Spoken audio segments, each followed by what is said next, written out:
Waterheart got Bankina now.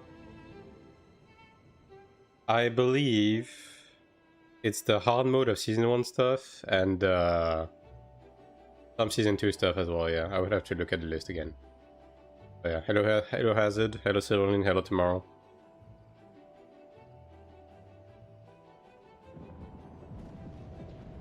Oh, and also Ludra. I think Ludra is full Bankina now. Which makes sense, I mean, like, getting an old 2 Ludra is free, so...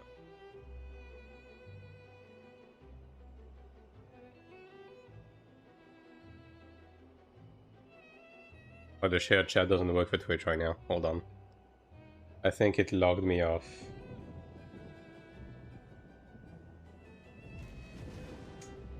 No, it should work. Should work. Trying to stream more in the app, good question.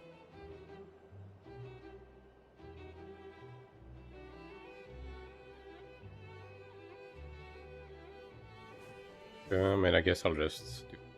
Okay, let me try to fix this. There was an update on Twitch side, so maybe it broke my share chat, who knows? I'll try to fix it. Any news on combat updates? Yes, we did in fact get news.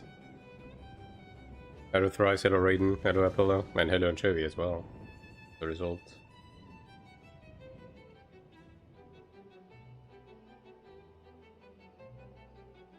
Not watching Gamescom videos and Patchnotes after?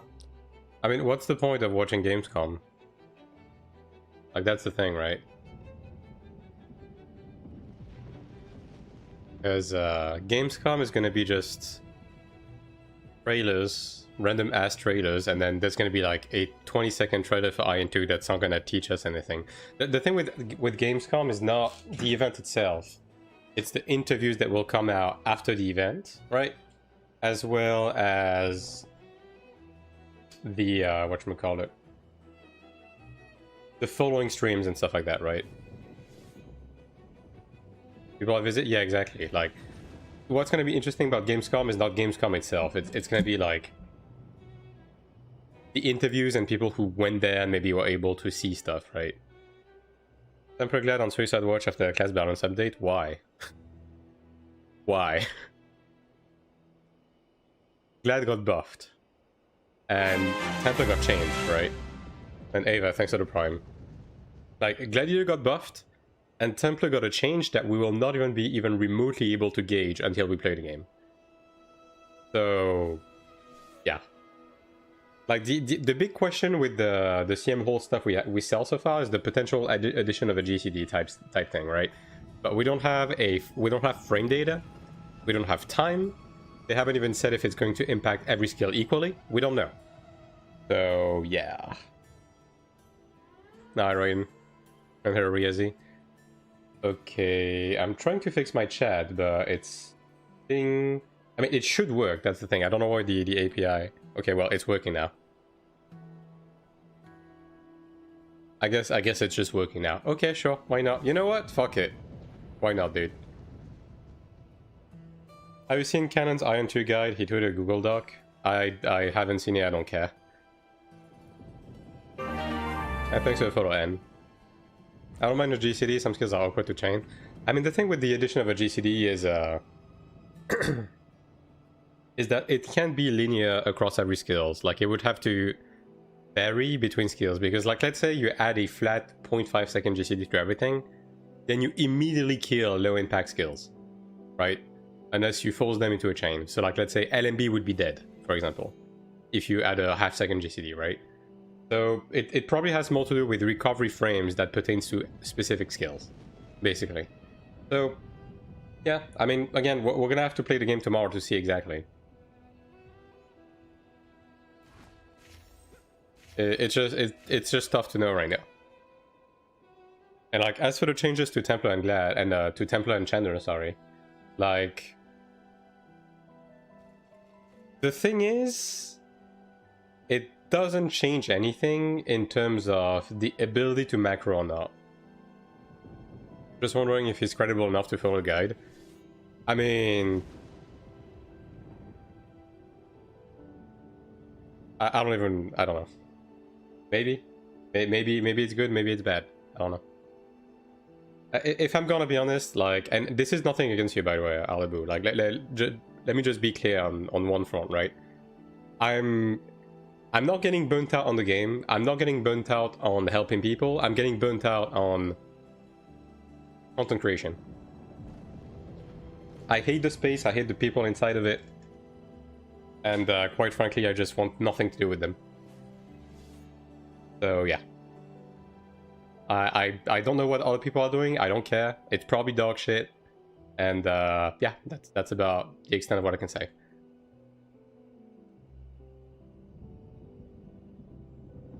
I just want to focus on what I'm doing personally.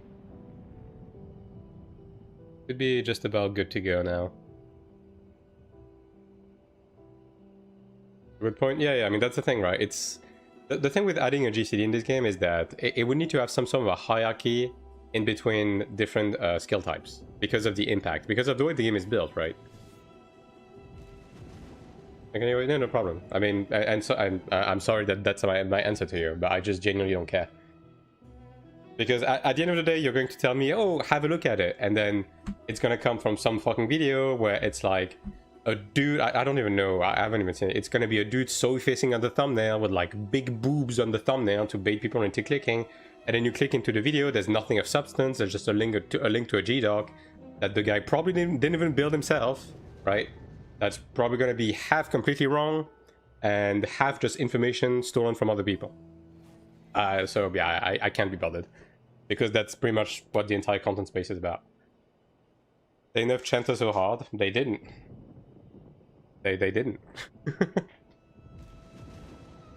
the literacy in the ability to read patch notes is a problem, man. Like, if you look at the detail of minus 20% PvP damage on Discord, Dark Rush, okay. The PvP stuff was always going to get stepped back because Chanter was too strong. In terms of the playability of Chanter, it's better now. And let me tell you exactly why. On the PvE side, on Dark Rush, if you set up properly, you're basically gonna have like permanent uptime on it. And you also get to trigger Dark Rush off of 2 range kills instead of 1. So in terms of like your mobility on Chanter, it's gonna be better. Number 2, in ZVZ, the Chanter stonks went way up. Do you know why? Because there's this little line in the CM Hall patch notes that says that the triggers of proc skills on both Templar and Chanter, but it's more important on Chanter, is not target based anymore. Which means that if you use Marcheton's Wrath, let's say, okay, picture this, okay? ZVZ, right? 300 v 300. Right now, if you play Chanter, and thanks for the host, S7. Hope you had a good stream. But yeah, let's say big ZVZ, right? 300 v 300. You're playing Chanter. In the current scenario, you use Marcheton's Wrath on someone, maybe you Impactful Crush every now and again, right? You get to use Dark Rush like twice, and then your target dies, right? And that's the end of that. And then you're just sitting like with like your right hand on your dick, just jerking off furiously, and then the left hand just not doing nothing, okay? After the patch, as a Chanter, you're going to be able to Marcheton's Wrath, and then Dark Rush spam on different people. Because the proc window will not be opened on a single target anymore. It's going to be on yourself. And then after that, you will be able to Impact Crush to trigger more Dark Rush. And Impactful Crush is going to have an even shorter cooldown. So, as a result, now Chanter is basically almost as convenient as range classes in ZVZ. So that's the PvP side, right? On the PvE side, you're going to have more mobility. Spinning Strike doesn't lock you in place anymore. And you're going to have like actual 100% Dark Rush uptime, right? So, like that, I mean, that's the problem with those changes, with a lot of sweeping changes, is that obviously when you look at everything in a vacuum, maybe it looks bad. And also, I still don't agree with the sentiment that they are doing those changes on the batch basis rather than every class at once, because one problem that we will absolutely run into is that there's going to be some gatekeeping with these classes, because some people will not understand what's new and they're not going to set up properly, right? So that's the main thing I'm afraid of. But in terms of the actual class performance, in terms of the actual playstyle, not much is changing. The classes are just becoming more convenient, and more of your kit is going to be used by default. But that's not to say that the class is going to be more difficult to use, right? So for example, on Templar, right? The change is that the Doom Shield is going to go from a 7-second window of Judgment Spam to a 3-second window. And the wealth of your Judgment usage is going to be spread on the usage of shield-based skills. So your Debilitating Smash, your Shield Smite, for example, right? So in actuality, the only thing that this changes is that you're not going to have to redo Arcanas. You're not going to have to change your rotation. You're not going to have to be pressing more buttons. You're literally just putting these two into your rotation on the same button as Punishment. As a Judgment, sorry. And then on the flip side, Punishment itself is going to be more convenient to use. And it's likely going to be... It's likely that Punishment is actually going to be worth charging to max, instead of just tapping to get the buff. Like, that's pretty much all there is to it. I couldn't follow from the beginning. They are releasing class change in batches, like 2 classes each time. Yeah, Riazi, that's basically what they're doing. Like, they're doing a global change where they are adding basically a minimum delay to be able to animation cancel skills, which it's not quite a GCD, and we don't have the frame data. We don't have a timer on that. It's kind of like a GCD, but not really. So we're gonna have to see how impactful that is, right? But that's the main thing they're doing for every class, and then they're changing Templar and Chanter this week, and they're going to be doing like batches of class every week after that. I'm curious what they're going to do for Clerics. I mean, what they're doing right now with this should tell you what's going to happen to every class. People don't charge punishment. At low ping, you don't charge punishment. On high ping, you do. Like, if you have 200 ping, you do charge punishment, because it's a slight DPS gain. On low ping, you just tap it to get the buff. And hello, Castle. I was waiting for you. Hello. I thought I would release faster. I mean, there's only 1 patch per week, right? And this week they have updated 2 classes, so it's pretty likely going to be that we're going to get batches of 2 classes every week. I don't know how many classes they intend on changing. I don't think every class needs to be changed, fundamentally. Especially based on what they're doing, right? Like, for example, based on what they're doing right now, I don't think Sulk need to be changed, for example, right? So, yeah, we'll have to see. But essentially what they want to do is, with the classes that have spam windows, they want to shift some of the wealth of the availability of the proc skill away from that spam window skill towards using unused skills to get extra usage of them, right? So again, for Templar, it's going to be the shield skills. Chanter is going to be like Impactful Crush, right? So they're probably going to do the same thing for other classes as well, is my guess. Also, they are removing, they're changing a couple of other things on some classes, like they're removing the reset procs on Deadshot for Ranger, probably because it was creating too big of a DPS differential based on luck.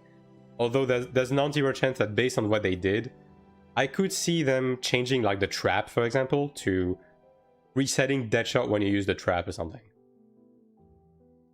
Templar changes seem really nice, but Debilitating Smash feels so ass to use. I mean, the thing is, Debilitating Smash, you already wanted to use for the defense shred anyways. Like, I understand that you lose, you lose Judgment usage by using it, but you were already kind of using it to buff the group. You know what I mean? So, Pummel PV damage 30%, Judgment minus 7%, maybe Pummel better now. Okay, the reason why they did that, Hot Sauce, is you're not going to be able to spam Judgment like 24/7 now, because you're going to get 3 seconds out of Doom Shield, and then you're going to get like 2-3 extra uses from these every now and again, and Pummel is going to be a proper filler now. You know what I mean? So you're going to be using Pummel a lot more. Like, that's basically what's going to change. Macro-wise, it's going to be the same. Basically, you're going to be set up the way I'm set up right now. So Judgment is going to prioritize, and you'll use Pummel as a filler, and Pummel is made stronger to compensate for the change. Instead of spamming the same skill, they're trying to shift towards spamming different skills. They're just making it so the rest of your kit contributes towards giving you your main bread and butter. Which, again, in terms of the macro play and everything, doesn't change anything. It's just that you're using more skills. But gameplay-wise, building-wise, so far, none of this changes anything. Can play AION2 on Steam today? No. That's not going to be until the 30th of September. Like, Basically, again, it's just these two are getting added into your Judgment macro. But it's still going to be the same gameplay. And also, Punishment is going to be less clunky to use, and it's probably going to be better to use as a full charge. Like, that's the only thing that's changing on Templar. As for Chanter... Like, for Chanter, it's just pure stonks. Like, I'm gonna be honest, out of the two classes, Chanter is the one that is gaining the most out of this. Like, the Chanter change is honestly quite incredible. Why the purple skill in your macro? Because it's going to be used to proc Judgment, so I already changed my macro. I'm gonna be testing it after the patch, and then I'll update my resources, if need be. Yeah, Punishment is ranged now. It's a ranged AoE, and they're increasing its damage. So, yeah, it's just, yeah. So, on the Chanter side, right? On the Chanter side, they're doing the same thing, right? Marcheton's Wrath is only going to last for 3 seconds instead of 7, right?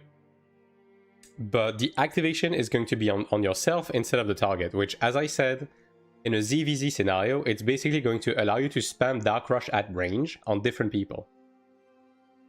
With the GCD, I'm not gonna lie, we just don't know. Like, again, it's so weird that we didn't get a dev live to explain to us what the animation change would be.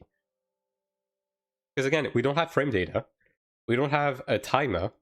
They just say XD animation canceling has a window now.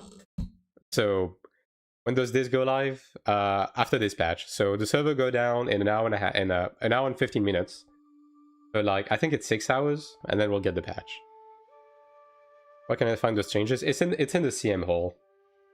I mean, we'll get the actual patch notes with the full information in just about an hour. So, again, we're going to look at all of this, and I'll go over everything I just said again when it comes out. But yeah,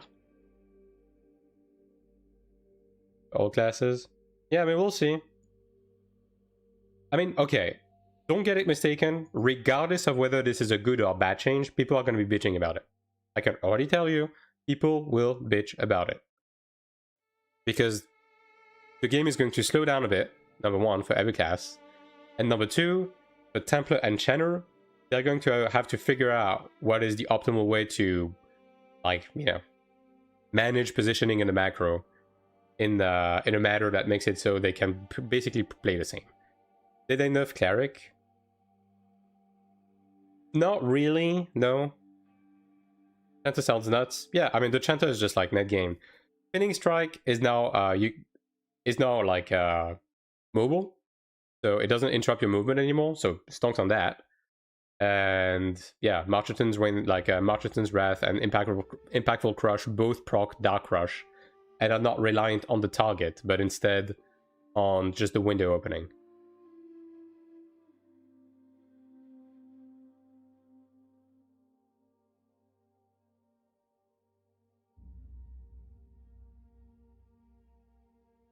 We alternating those two. I mean, this is your spam window. This just activates it once, right? Now, the one question I have in regards to Impactful Crush is... Because, okay, basically the trigger condition for Dark Rush is going to be when you use a range skill. The thing with Impactful Crush is the fourth node, sorry, gives it a chain skill. So let's say if I do this, then it activates Dark Rush, right? If I use the chain, does it reactivate it? Does it mean that ideally you want to do Impactful Crush, Dark Rush, and then the follow-up, and then Dark Rush again? That's my question. That is the one thing I'm wondering about when it comes to Chanter. Because if that's the case, then the thing is that follow-ups take precedence over the slot, right?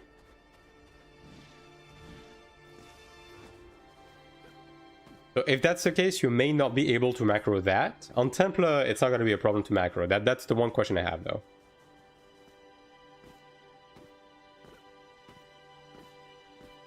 Also, ensnaring mark, like this, right? Yeah. This Stigma is going to proc Dark Rush too. Now, the thing is, it's only going to proc one, right? As far as I'm aware. So, this is mostly going to be for PvP. You're not going to be using this in PvE. Like, there's no way. You just don't have the Stigma slots to be socketing this, right? So the main ones are going to be Impactful Crush and Marcheton's Wrath, pretty much. About a sub, I need everything on growth support page 2. I'm not. 250k combat power, do I need next to increase it? There's no way you're only 250k if you did everything. Like, you're probably forgetting this. You have to clear Ludra to get those wings and get 2 bracelets. So don't forget to do that. And then yeah, obviously do all of the featured ones, right? And then once you have enough power to make it to Morheim and Eltnen, just do the MSQ there, finish that, and then make sure to set up the Genius stuff that you were given for free, as well as the Arcana stuff. And then you can look at my post-growth video that I released that will basically guide you that will basically guide you through the next few steps once you're done with that. And then beyond that, it's going to be my PvE building guide. But yeah, like, overall, the changes should be good. I was expecting them to require us to push more buttons, if I'm gonna be honest. That's the one thing. Because again, so far all of this is macroable. The only thing that is up in the air is, again, the follow-up on Impactful Crush, right? Now, I'm low-key expecting for the follow-up to just... Like, I'm expecting for the follow-up to not trigger it.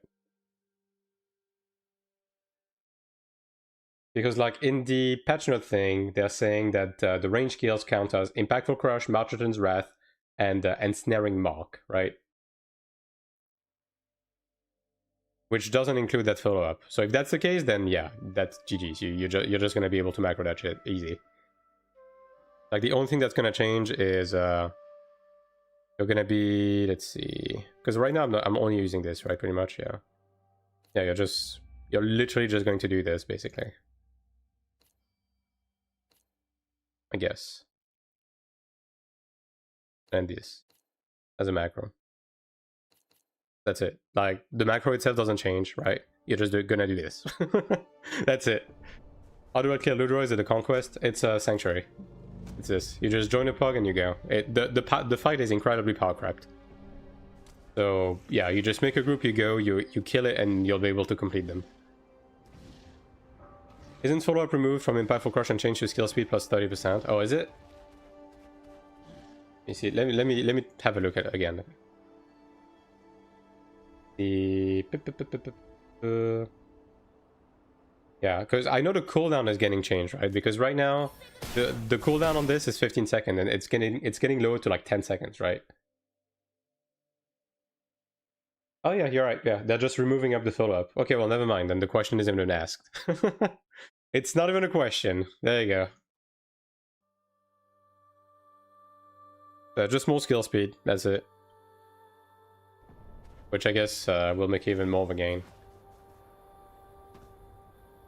I feel like the damage buff compensation are kind of low compared to this GCD thing. I mean, we just don't know how long the GCD is. And like, the thing with the compensation to damage also comes in the form of like the reduction in synergy. Because, I mean, I don't know if you saw, but the buffs from the tanks and from Cleric are getting nerfed group-wide and getting buffed for the user, right? And then they're increasing everyone's DPS a little bit. Like, they are basically, I think the tank one is like getting halved, and the Cleric one is it's like 1/3 is getting moved to the Cleric itself. Yes, only tank and enchanters are getting changed. And so you don't like Templars and enchanters? Why?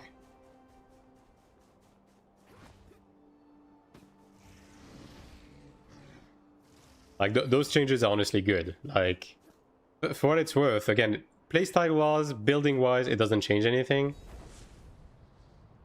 You're just going to be able to play on the one-button macro, and this was it. This is the wave of change for these classes, right? So these classes are pretty much safe. And again, when it comes to Chanter specifically, it's a buff.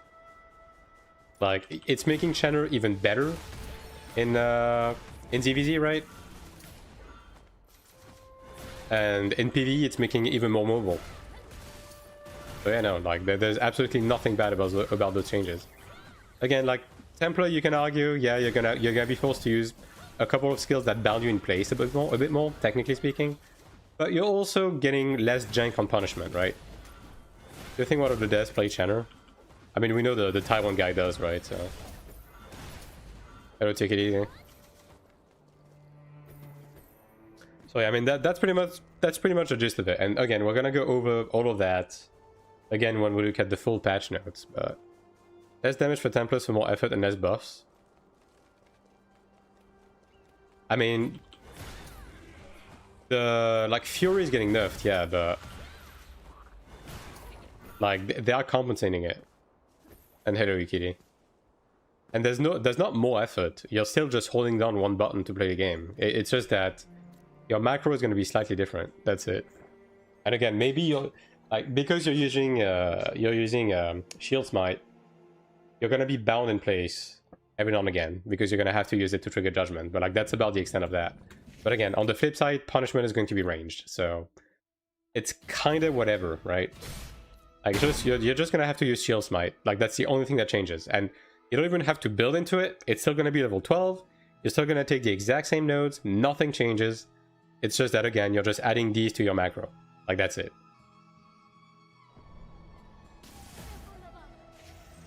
Like, you don't have to rebuild. You don't have to change anything. Gameplay-wise, nothing changes.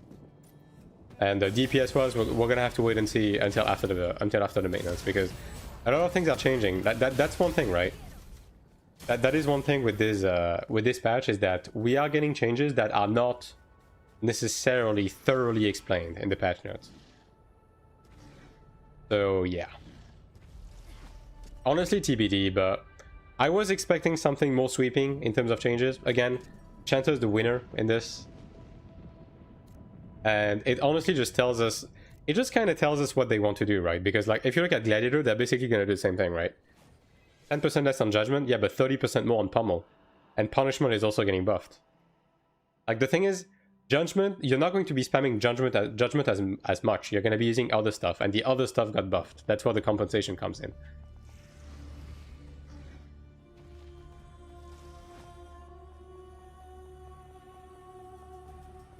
Spamming skills so fast. I mean, again, we have to see exactly what's going to happen, right? But like, it's kind of the same for Glad, right? They're probably going to put Mocking Blade and Crushing Wave as requirements to proc Overhead Slam, right? Like, big prediction, guys. They're going to make it so Rage Burst is only a 5-second window, and they're going to make it so Crushing Wave and Mocking Blade give you additional Overhead Slam, and they're going to remove the self-reset node on Crushing Wave. Big prediction, guys. Like, based on everything they've shown us with Chanter and whatchamacallit, and Templar, it's probably what it's gonna be, right? Like, again, maybe they're gonna make like different changes for different classes, but again, if you just look at in a vacuum what they did to these classes, like, yeah, again, you can just kind of see. Like, same thing with Cleric. I mean, okay, Cleric, I have a hunch they might not change it too much because it's a healing class. I think they want to keep it simple. Although I will say I genuinely just dislike the way they are handling Condemnation. Like, the fact that Condemnation is crit based and you rely on Earth Punishment debuff to crit to be able to spam makes it really fucking cringe in PvP, because you can just pot the debuff and then you just don't crit anymore, right? So I don't know what they could do to change that. They could just make it, again, they could just make it a spam window, and then they just make it so you get extra Condemnation procs on debilitating mark and stuff like that. I don't know, but yeah. I mean, yeah, Cleric overall is pretty solid, although it does need a couple of changes. I still think it needs a couple of changes. Like, especially on Summon Resurrection. Like, just make Summon Resurrection a group-wide self-res buff. Like, genuinely. There's just no reason not to make it like this, instead of like being a resurrection spell. It just makes it so fucking awkward to use in Sanctuary if you want to actually benefit from the self-res yourself. So yeah, I think they need to change that. Other than that, yeah, like, just probably change the crit interaction with Condemnation. And yeah, I think Cleric is fine. As for the rest, I mean, Ranger is losing its self-reset on Deadshot, and instead and instead it's getting more damage on the node. I'm assuming, again, that what they're gonna do with Ranger is... Because I think they want to still center the class around the same principle, but they want you to use certain skills to build into that principle, right? So they are removing the self-reset on Deadshot, and maybe they're going to make it so you have to use Explosion Trap, and the trap has to explode on the target, and then that resets your Deadshot. You know what I mean? Something like that. Yeah. Which would make the trap actually worth using on level 16, I guess, in PvE.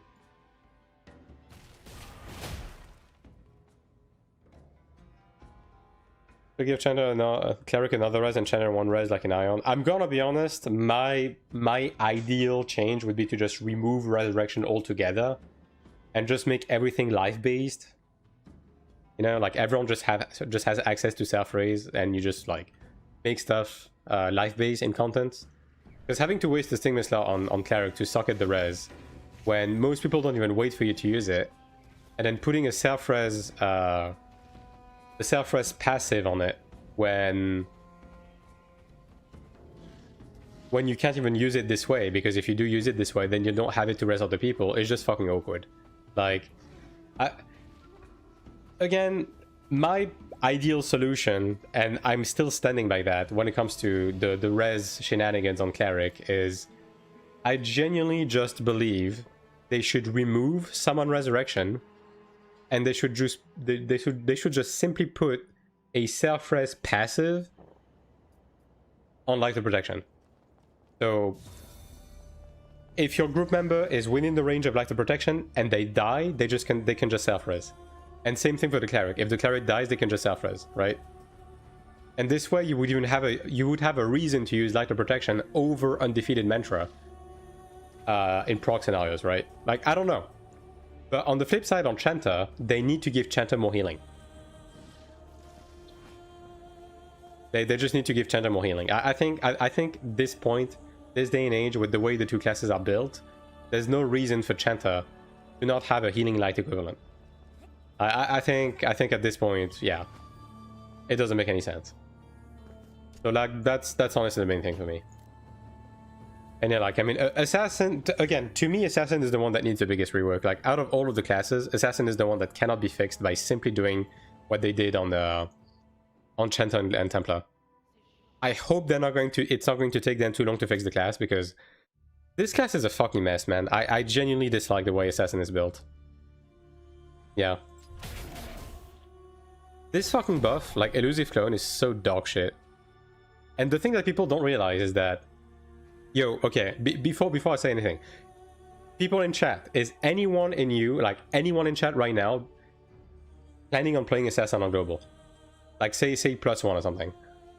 Like, is any one of you in chat planning to be playing Assassin?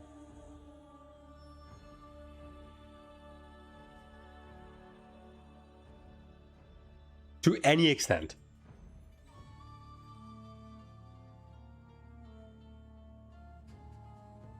Because let me tell you one thing. Now, obviously, we're gonna get the class rework before it hits Global, right? The problem with Assassin right now is that on Elusive Clone, okay, so the way Assassin works, right, the bread and butter is that the class itself does Z DPS, right? The class does no fucking damage. The entire point of Assassin, the entire way the class is built, right, is that you buff yourself with this, and then you wait for your burst window with Elusive Clone, which allows you, which actually just gives you it just gives you your damage, right? Like, Elusive Clone just deadass just gives you your damage. So you're just essentially playing around, lowering the cooldown for Elusive Clone to be able to do damage, right? Like, that's it. And the thing is, this is deadass the longest cooldown in the game. So the way it works is you simply cannot have full uptime on it. It's not possible. So the way Assassin works is you buff yourself, the fight starts, you do a lot of damage, a lot of damage, right? And then your Elusive Clone falls off, and then you do ZDPS. You fucking do ZDPS. And then Elusive Clone comes back, you buff yourself, bam, you do a lot of damage again, right? And across the entire fight, it evens out. PvP works the same, by the way. If an assassin engages you, right, they're fully buffed, they can actually do something. The moment their buffs fall off, you know what an assassin... Okay, you know what an assassin does in PvP the moment elusive clone falls off? Like, let's say this is you right now. This is you, right? The assassin is fighting you, right? Like, the assassin is fighting you. Ooh, the assassin is fighting you. Elusive clone falls off. You know what they do? They do this. They do this. They do this for 30 seconds. You know why? Because if they try to attack you without elusive clone, they do fucking ZDPS and they just fucking die, right? The entire class is built around this.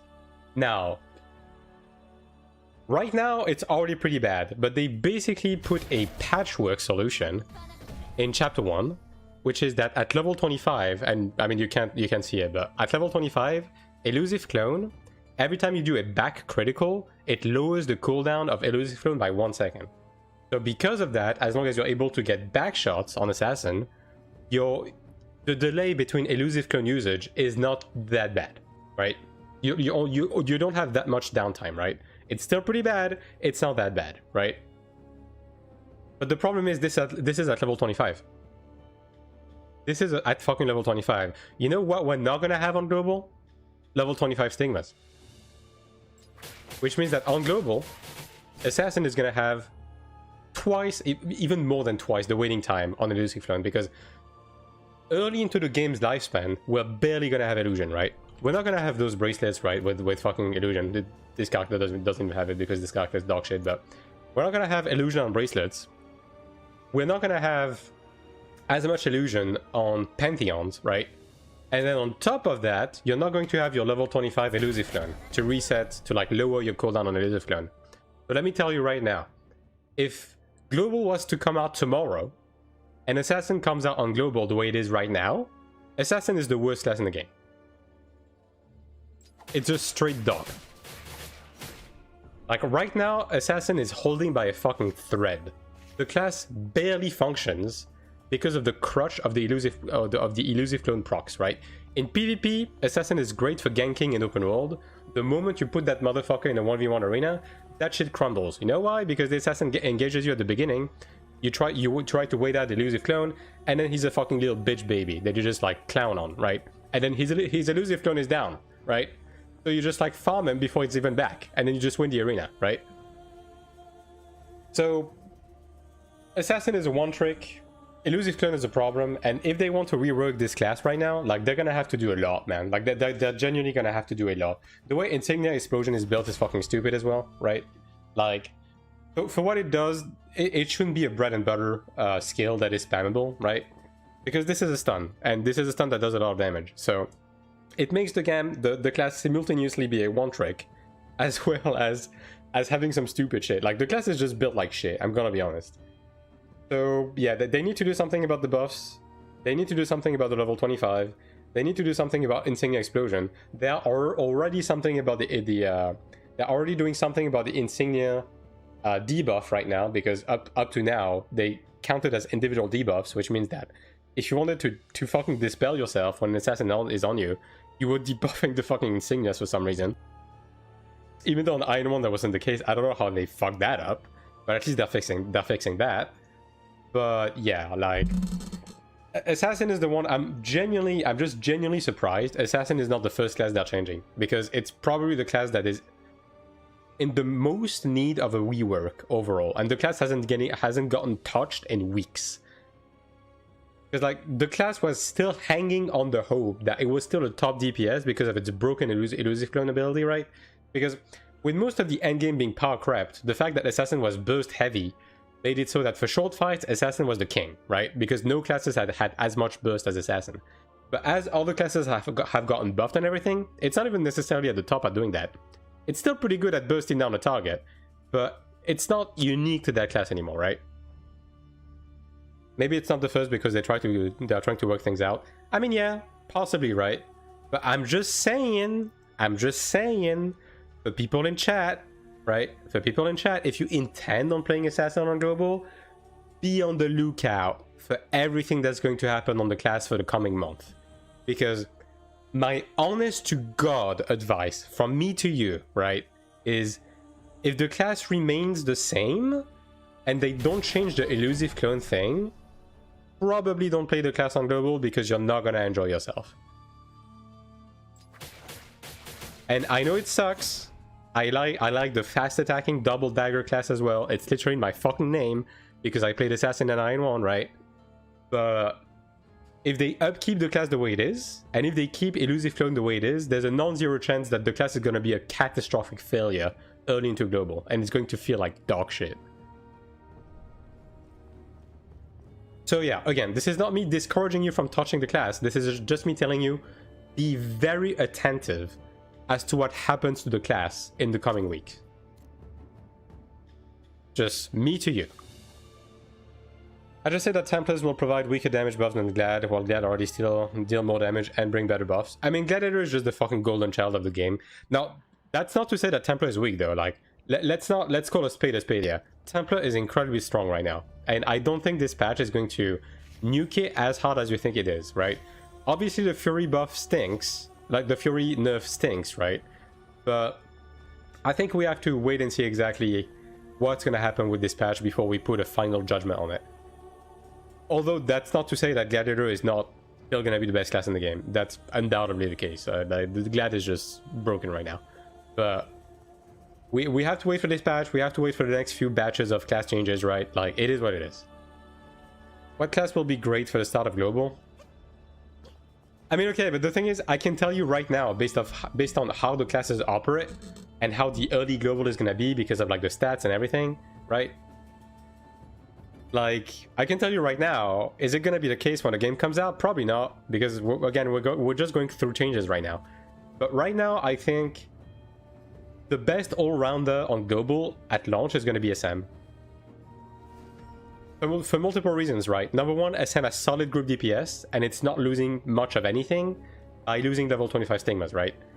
Number two, in PvP, early on, no one is going to have status effect resist, which means that SM is going to be able to taunt lock fucking everyone to Destiny. You're going to be able to just farm people, and they won't be able to fight back, not even close. Think of it kind of like a fresh classic AION1 server, where SMs are just able to just fear people. No one has MR, right? Magic resist just isn't a thing. It's too expensive. It's impossible to build until you have a 40 elite, right? So fear is just fucking OP. For that same reason, taunt is going to be OP early into Season 1 Global. In PvP, right? And in PvE, the class is range, so in ZVZ it's going to thrive. In group PvE, it's going to have great DPS. It's still going to have like great utility and great self-sustain because of proxy, so it's going to be very dependable. I think SM is going to be massive stonks at the beginning of Global, assuming things stay relatively the same, right? The thing is, in terms of the classes that are going to lose the most from the transition to Taiwan to Global, because of the loss of the level 25 stigmas, it's going to be Assassin and Cleric. It's going to be these two classes, right? But again, we have to wait for the class reworks. We have to wait for more details on Global. We just can't know. And ultimately, this is the reason why I'm not making a video about this. Because what's the point in me spreading information that is likely going to be wrong? Because like people have been coming up to me, and what about Sork? Sork is also going to be great on Global, because Sork is not going to lose a lot from the level 25 stigmas. Again, assuming nothing changes. And if I'm going to be honest, I think Sork is going to be one class that will not get touched in terms of the class changes. Because the class is already built in such a way that it functions the way I think NCSoft wants classes to play. At least that's the impression I get, so I don't think Sork is going to change too much.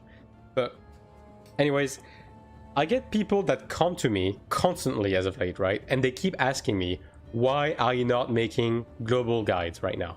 Why are you not making a guide about this? Why are you not making a guide about this? And the answer is fucking simple. It's because I'm not interested in making a guide that's going to be outdated in 2 weeks. Because I'm not interested in selling people make-believe lies that simply will not be useful when the game comes out. I'm just focusing on evergreen information right now, which are dungeon guides, even though I know nobody gives a shit about Season 1 dungeon guides right now, but I know that if I make them now, they're going to be relevant on Global all the same, and I won't have to remake them, right?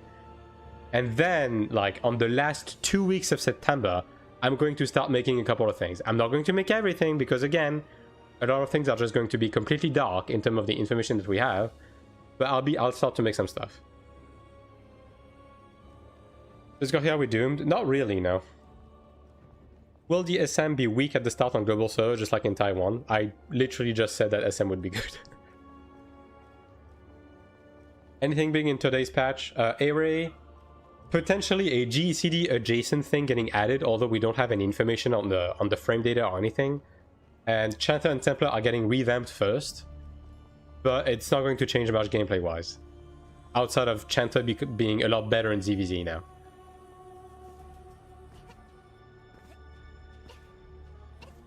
That'll be the case since release or mobbing, yeah. I mean, they could be buffing RMB and getting you to use it more, yeah, but I don't think other than that, Sok is going to be changing much. For some reason, I feel like it will be Taiwan when SM will be the least played class. I mean, yeah, I mean, ultimately, don't get it twisted. Just because SM is going to be good at the beginning of Global doesn't mean that the class is going to be played a lot. Like, pet classes are just not a popular archetype, ever. Right? And yeah. Just for that reason, people are not going to play it too much. But the class is going to be good. I genuinely believe SM is going to be really, really good at the beginning of Global. Templars and Channel is going to be guinea pig this week. I doubt this is final result. I mean, yeah, but ultimately, again, smooth. Like, the thing is, building-wise, it doesn't change anything. Gameplay-wise, it doesn't change anything. You can just macro all of it. And in terms of, like, net benefit, the main two changes is that Templar is going to be slightly less mobile, and Chanter is going to be able to attack people at range better in ZVZ, right? As for the actual performance of like the numbers, the DPS in game, we just have to see. We're not going to be able to actually have a full understanding of everything until we'll see it play, right? Just lie to me. Nah, I'm good. GCD for ping. It's not really a GCD. It's like they're adding a minimum delay before you're able to animation cancel. So it kind of reads as a GCD, but not really. And we don't know what that delay is. Is it 10 ms? Is it 50 ms? Is it 100 ms? We don't know. We don't know. If it's like 50 ms, we are not going to feel it too much. It's mainly going to be like the 10 ping chads that will feel it, and it's going to even out the playing field a bit between 10 ms and 80 ms, right? But again, they didn't give us any frame data, so who fucking knows if it's much of anything. And thanks for follow T.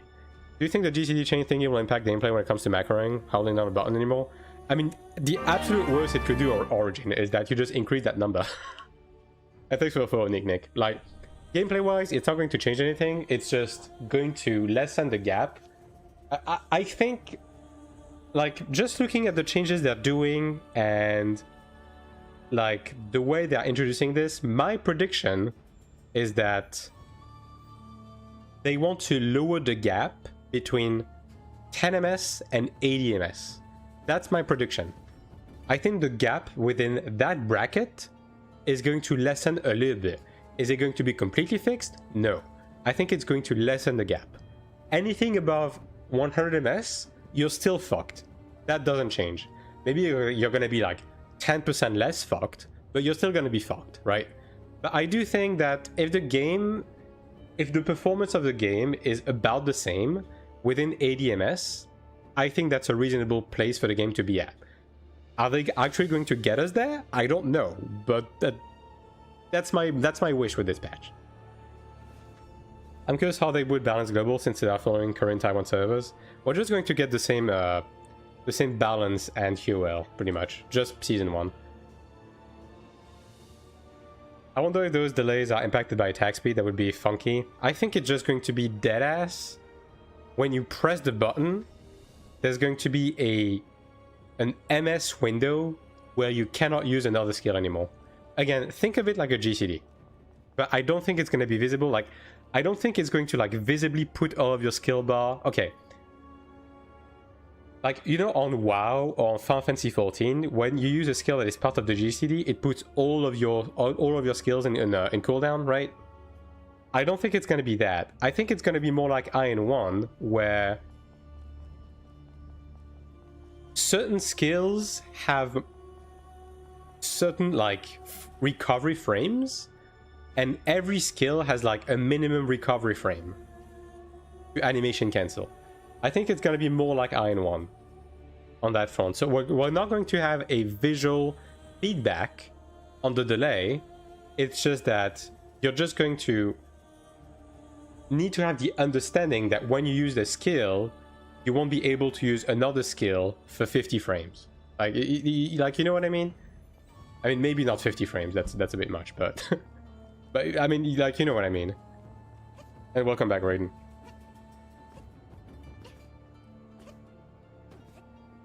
And like, it's going to be a server-side delay.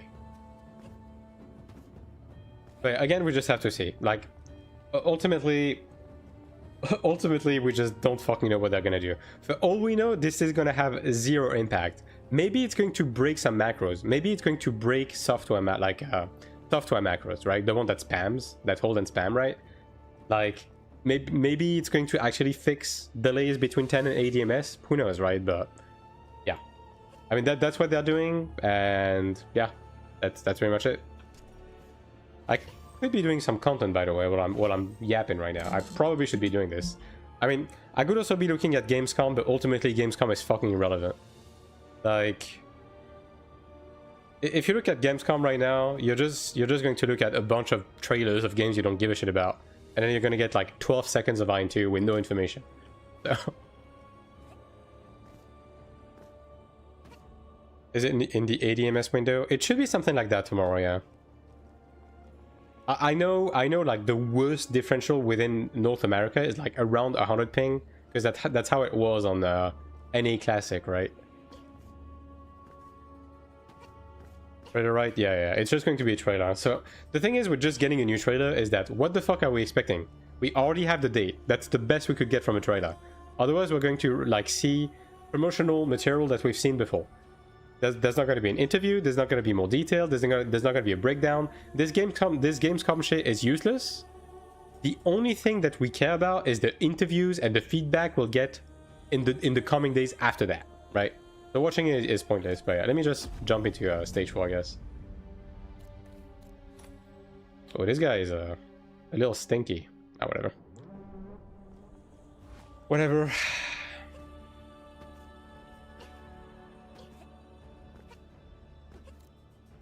I could be running old dungeons, I guess, but I'm just not gonna find a group anyway at this stage of the week. So whatever, I'll just leave it at that. But yeah, like I'm gonna talk in more in detail about all of the different class changes once we go over the notes. But overall, yeah, it's not gonna change too much. Like, honestly, again, the main two takeaways is they are moving further away from synergy, number one, and number two, they are adding that pseudo GCD thing. Like, that's it. These are the main takeaways.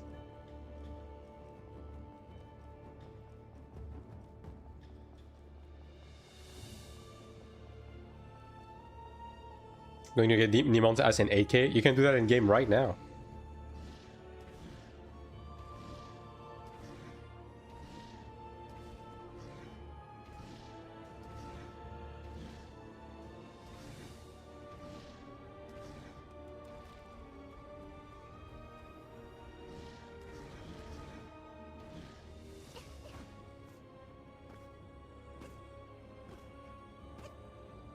Also, before I left, you said my favorite words. What's that about? You said my favorite words. What's that about? You're gonna have to be a bit more precise with your demands. One thing I really dislike about this game is also character creation and how detailed it is. The models are incredibly quality. That sounds like a steak to juicy, lobster to buttery situation. I don't know, man. You know, the thing that I hate about life is getting $1 million. That sucks. I hate when that happens. I'm going to lock in Templar for global. Honestly, yeah. I mean, after these changes, I think Chanter is going to be more fun, if I'm going to be honest, because Chanter is actually going to be able to just nuke people in ZVZ, but yeah, I'm probably locked into Templar. Gladiator buffs. Yeah, Gladiator is just getting like some people. Okay, the block skill, the damage buff is getting halved, but you're getting basically it's more of the whole shtick of you lose RDPS but you gain ADPS. Like, that's pretty much all that happened with that. Like, fucking Rune's Blow is doing more damage, your LMB is doing more damage, like, yada yada yada.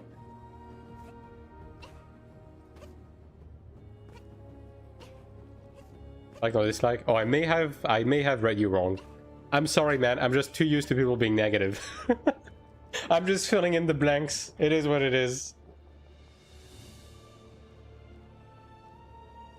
To be fair, it made your comment pretty funny, so.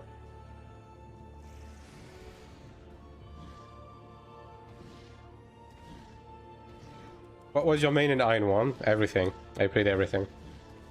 Most people know me for my Chanter, Templar, Assassin. Like, these are the main 3 people know me for. But I played everything.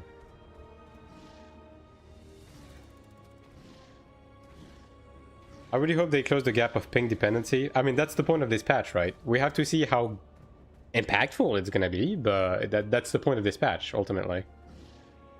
And the fact that, okay, the fact that they added this, okay. It's not so much going to be about the immediate result, it's about the fact that they added it and they can probably tweak it on the move to the global release. Right? So if the game comes out in global, let's say like they set it at like a 50 ms like delay, right? And let's say that when the game comes out in Europe, like half of the population is still getting discriminated because of DPS differentials, then they could just tweak the number, right? So the fact that they added it and they understand that it is something that they need to add into the game for the game's health is already kind of enough, right? It's a good first step. Now we have to see how impactful it is out the gates, right? I know you from playing Cleric. I guess, I mean, I genuinely barely play Cleric, but yeah, I guess that's fair. I mostly played Cleric on NA Classic, but I played for like 4 months. So, there's that, I guess. Surely this guy's not AFK, right? Are you going to level up all characters to 22? Yeah, I will. I'll get everything to 22 and then my main to 45, and I'll do that on the first day. There seems to be more AION2 info coming during tomorrow's future game show. Something more today. Expect the trailer. Yeah, we'll see. We'll see, we'll see.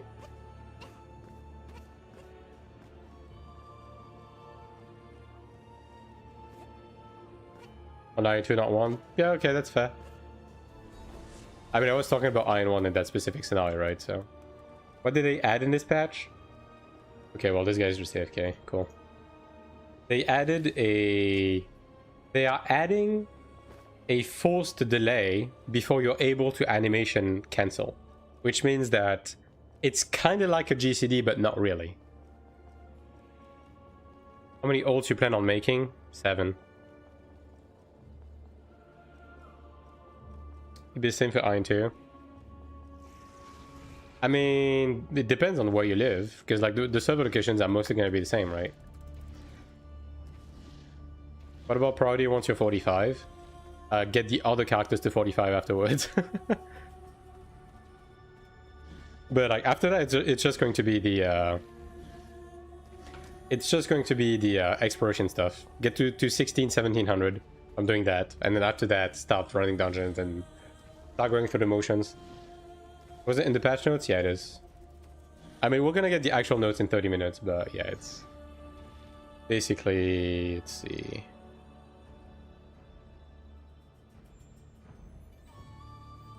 Yeah, right.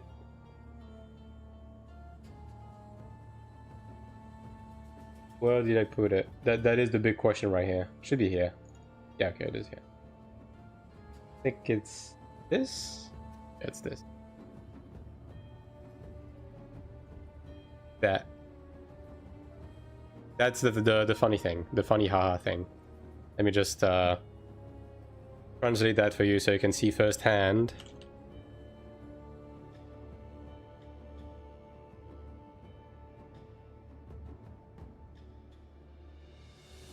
Flashbang. There you go. Prioritize the application of improvements. Okay, that's not the one. Hold on. It's the other one. It's this one. Yes, okay. To reduce deviation in skill chaining, cancel timing, and DPS based on the game environment, a minimum cancel time is applied to all skills. So as I said, basically forced recovery frames on every skill across the board, which is kind of like a GCD, but not really. It's probably going to vary per skill. My expectation is that this is probably going to put a minimum delay to not quite negate, but greatly reduce the differential between 10 and 80 MS. It's probably going to be something like that. Well, we're going to have to see in actuality what it does, right? But it's probably what it's going to be. How long does it take to level up this many characters? It's not very long. Like, reaching level 22 takes 2 hours if you're being inefficient.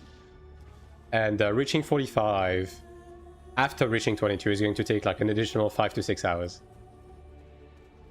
Like the setup on the exploration stuff takes longer. That's the actual stuff. But you want to reach those levels to start building the energy, the dungeons and the tickets for Nightmare and so on and so forth. I think the API for Conqueror is balked. Is it? It shouldn't be. Oh, it is. 1 second. Yeah. Also, Water got his redeem. Got his redeem eaten as well. Let me fix that. Let me fix that. Yeah, there's an update on Mix It Up. That's what it is. How many ults can you play efficiently? I heard they nerfed ults. Sky's Falling. I have a video on ults that pretty much goes through all of everything you need to know about ults. I would greatly recommend watching it if you haven't already, because you will get all of your answers. Okay, well, let me manually fix that. So you redeemed Regal Asmodean. Let me get that for you. That one, and then Anchovy. What is this?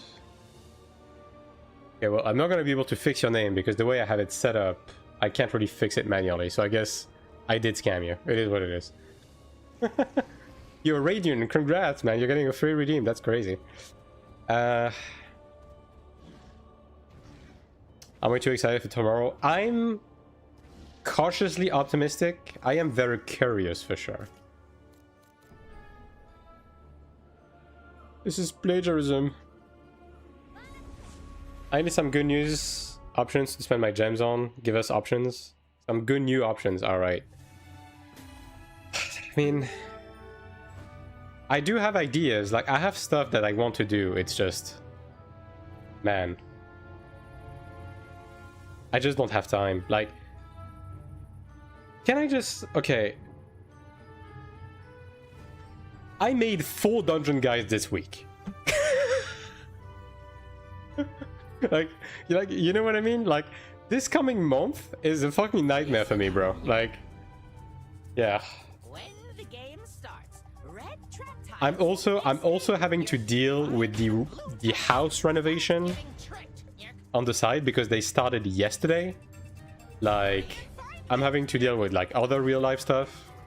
Like, Jesus Christ, man. You've been grinding? Yeah, for real. Moving on to the next round. 350 is in a minute now then. I mean, that's why they are buffing classes across the board as well. I'm assuming the buffs are here to compensate for the delay we're gonna have, right? On the low end. Return to the correct tile. Here's the answer. Say goodbye to sleep in late September. That's the thing, like, when it comes to videos, I'm front loading. I'm going to release everything that I have to release before Global comes out. And when the game comes out, I'm going to be mostly streaming. I'm not going to be making YouTube videos for a good first bit, right? And then I will eventually return to making guides when things have settled a bit. I suggest a guide on Arcana. The thing is, Dagorath is... I've already covered the topic of Arcanas extensively in 3 different videos. And I can't really cover it more than that. Like, I've explained everything there was to explain about that system. Is your old tier list changed a lot after new patch? Yeah, it's basically completely different. Please go and kill some people in the Abyss. I mean, I can. take a sub away from being insolent. Yeah. I'll do that. Here's the answer, Yerk. Round 6.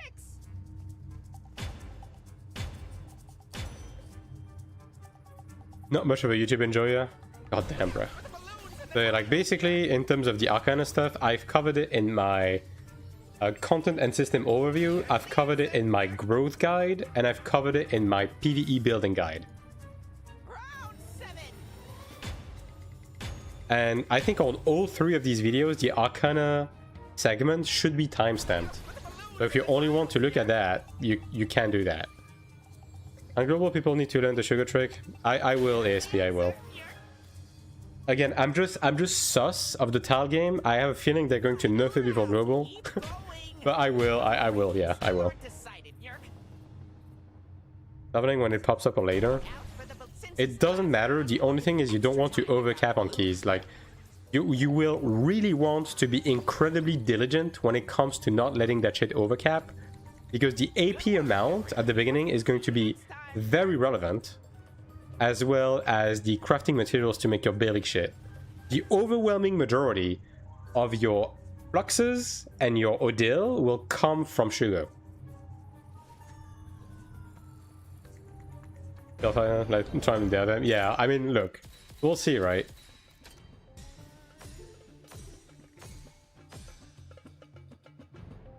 Like, see, these sugar games will be your main source of these.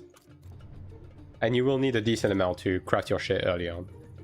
As well as the AP for your stigmas. Like 30% of your AP wealth early into the game comes from sugar games alone.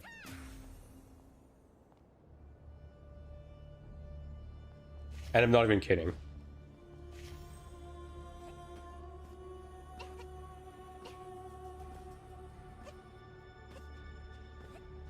I enjoyed the jump meet again. I enjoy it as well. It's just that the Tal game, the thing with the Tal game specifically is that it's not the highest reward, but it's almost the highest reward, and it's consistently this amount of rewards.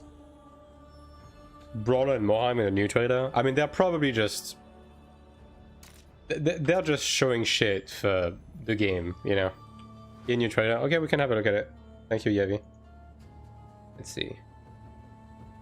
Again, they have confirmed we are getting Season 1, and they have confirmed we are not getting Brawler. So whatever they've shown, it's just PR. Okay, let me add the in-game volume. Okay.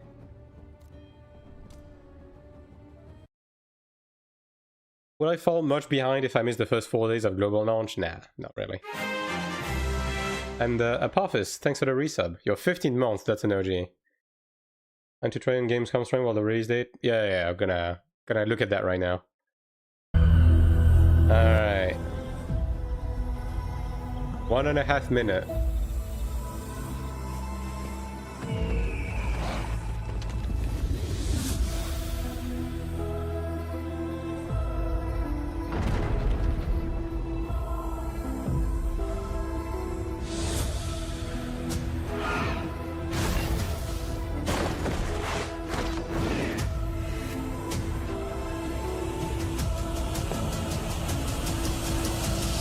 Can't see video title, shut up. It literally says Gamescom trailer.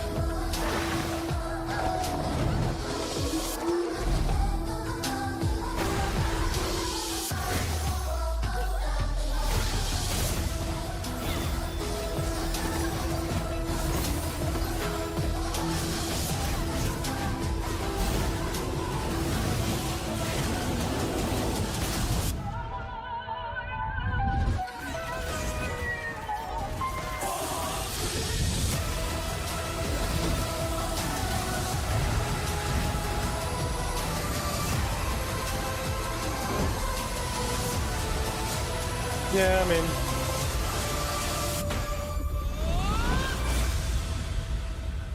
I mean, yeah, it's basically all B-roll of stuff we've already seen in the past, right? I mean, ultimately, yeah, they showed shit for Chapter 1, but obviously, like, the thing with Gamescom and those types of events in general is you want to show your best, right? And, like, if they're going to make a trailer about Season 1, what the fuck are they going to show? Fucking Chromede? Fucking Urugugu? You want them to show this? Nah, of course they're showing Chapter 1 stuff.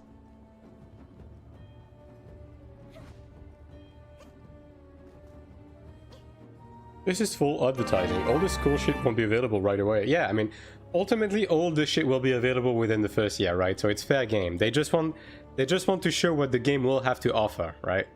So yeah, I mean, it's a nothing trailer. It's a cool trailer, but it doesn't actually teach us anything. Like, we haven't learned anything.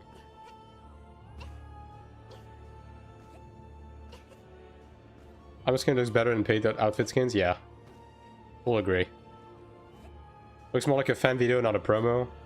I mean, it's just a compilation of B-roll, basically, with some music. And I'm assuming the music is generic as well, because this is not a track that is available in game. Yeah, exactly. Like, ultimately, they just want to show the game at its best, right? Which is why they're showing even the latest stuff. I mean, bro, they showed stuff that even Korea and Taiwan don't have, bro. Like, you know, like, it doesn't mean anything. You know, like, I've since 2021. I mean, Apophis, you will be able to run the game even on that. Is it going to run, like, incredibly well? Probably not, but you will be able to run it. Like, I know people that run this game on actual toaster, and I don't even mean that, like, figuratively. Like, I mean that in the sense that they plugged a display, a screen, a monitor onto a toaster, and they are playing the game on it. You know what I mean? Like, you'll be able to play the game. It's not going to look the prettiest, but you'll be able to play it. And thanks for the follow, Nami and Lucia. Like, bro, fucking Sakura was playing the game on a shitty laptop that was like a decade old, and he was able to play the game optimally. I run AION2 on my LG refrigerator. Yes, yeah, exactly. This game will run on a fucking This game will run on a phone. Literally, this game runs on a phone. You know what I mean? Like, you'll be fine.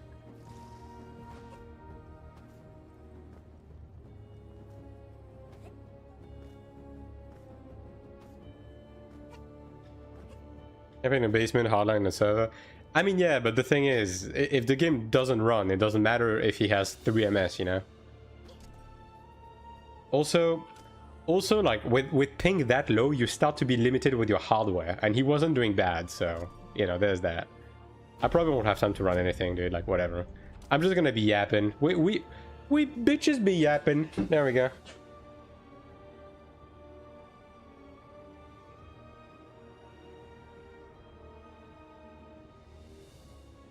Do we know if AION2 Global is going to do something on Gamescom? It's the opening night tonight. I mean, they just released a trailer. I think they're gonna have, like, playable stuff, right?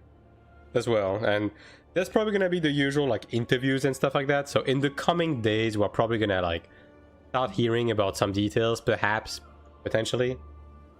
Like, maybe we'll have some interesting, like, tidbits here and there. Yeah, just camp news, and we'll eventually get stuff. Just type that fast? Yeah, I guess that's fair.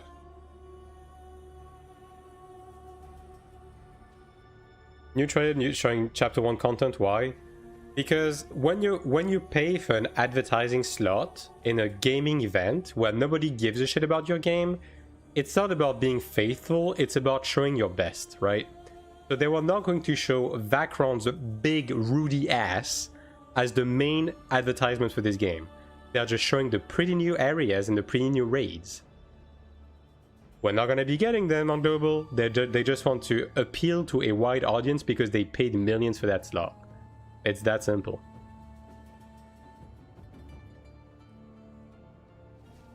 Like, for the same reason that every game shows a cinematic trailer with zero gameplay. They just want to wow an audience. Is the texture pop-in noticeable? Textures, no. Monsters, yes. The rendering distance of objects, like monsters and players, is pretty short. At least in the current state of things. Although it's not problematic in dungeons, it's mostly problematic in the Abyss. If they show off all the content that won't be around for a year, people will try the... Yeah, exactly. Like, again, you just want to show your best in events like these. Same reason why the first trailer they showed a while ago showed Chapter 2, Season 2 and Season 3 stuff at the time. Because again, they just want to show what the game will have to offer in the long run, because they already have the content done. I was hoping to get Chapter 1 now. We already know we're gonna get Season 1 with Season 1 stuff. Now we will get the new SQL and balance, but we're not going to get Chapter 1 content, including Brawler. We won't get Brawler. Like, they have confirmed that in the actual live stream. Like, if you missed, by the way, like, because I know not everyone has seen it, the live stream they did a couple of weeks ago, like 2 or 3 weeks ago, on my YouTube channel, I have a 2 minutes recap, right? 2 minutes, I tell you everything they talked about during that entire like 2 hours long live stream. So if you haven't seen that and you're wondering about everything that we know about Global, it's right there. No annoying ad, no filler, just 2 minutes of here's that, done. So this way you don't have to look at a fucking VPN ad for 3 minutes and then someone that is like, so regarding the video game, yes, so AION2 is a video game that you play and you plug the keyboard and you press the W button to move. Like, no, there's none of that.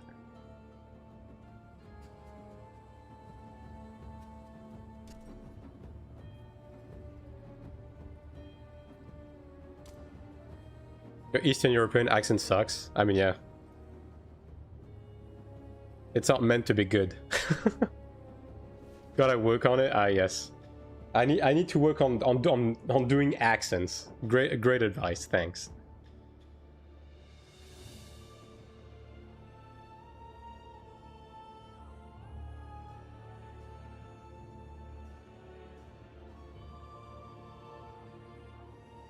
Best class tier list based on real data, yeah. What can you do? What can you do? But I really slacked off on my energy this week, man. God damn. I mean, to my credit, I did level up 2 ults, so there's that, I guess. I did Ludra on this character, by the way. Like, Incognito. I just quickly got that character to 2.7, I did Ludra, so... At least, this character's set up now. Although, it's a little bit sad. Ludra is going to be full bound Kina starting next week, so... I'm not going to be able to get free stonks from that anymore, outside of, you know, transferring shit to enhance it. Is there a maintenance soon? Yeah, there's a maintenance in 12 minutes, which is what I'm waiting on. Like, right now, we are waiting for the maintenance to begin to have a look at the patch notes. So we can talk about it. Because, like, there's a decent amount of stuff happening this week, like, between the Chanter and Templar changes, the soft GCD addition, and so on and so forth, so, yeah.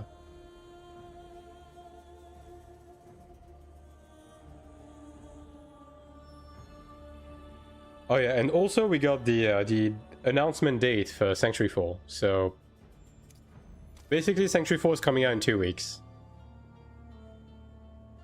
Now the good news is that I should have my group should be running it off rip, although I think one guy's gonna be missing. We may have to replace someone. But I will be progging Sank 4. The bad news is that I don't think I'll be uploading more than just a kill video, because I don't think I'm gonna have the time to make a guide for it. So yeah, hopefully the prog is smooth, hopefully we kill it fast, so I can just focus on the global stuff afterwards. No Gladiator rework this week? Nope, just Gladiator buffs, that's it. I mean, Gladiator shifts, I should say, because it's basically shifting some of its RDPS into ADPS. But yeah, no, like the 2 classes getting reworked this week are Chanter and Templar. And honestly, the rework is mostly a bit of a nothing sandwich. It's not going to change anything in terms of how you build. It's not going to change anything in terms of how you play. It's just going to shift some of the wealth of DPS onto some other skills, which will make you use more skills, but you're still just going to, like, press a macro to play. Probably not be playing anymore. Exit like costs money. Yeah, I mean, the thing with making guides on this version is that I'm not making guides only for the people currently playing. I'm making guides for when global will reach that point. You know what I mean? Because content guides are just evergreen because they don't adjust fights.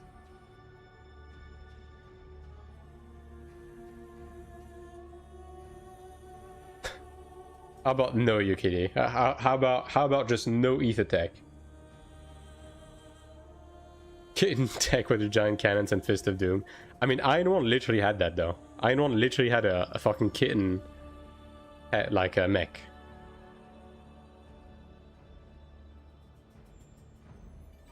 Odile tech.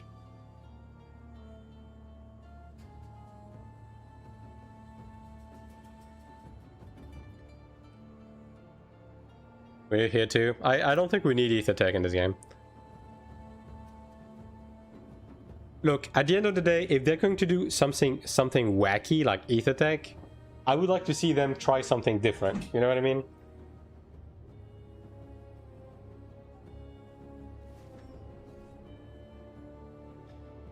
I think they have it in them to make some, you know, different stuff. New class is 100% going to be a gunner class. If they release something that plays like a gunner, it's going to use fucking crossbows. I don't think they're going to bring guns into this game right now. It's a bit too early for that.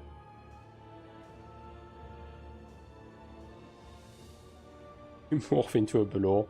So druid instead. At this point, it's not ether tech, it's just fucking druid. Physical range. Yeah, I mean, I could definitely see a crossbow class coming. Although I will say that they have mentioned they are already developing the next class. And they have gone to say that the class is very different in terms of like what, you know, what you would expect. At which time patch drops usually? In 9 minutes.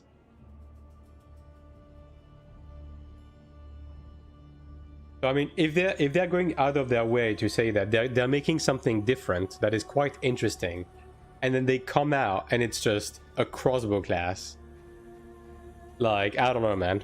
I don't know. And hello pizza.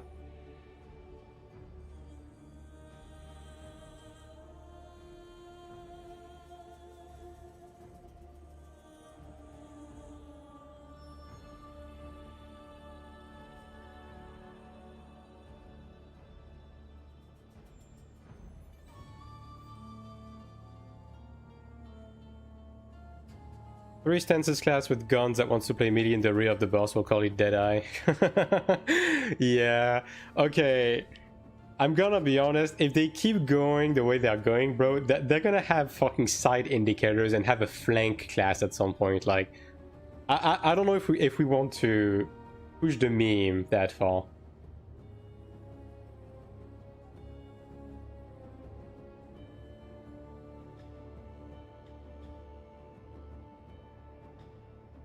AION2 is not out yet. How's the game?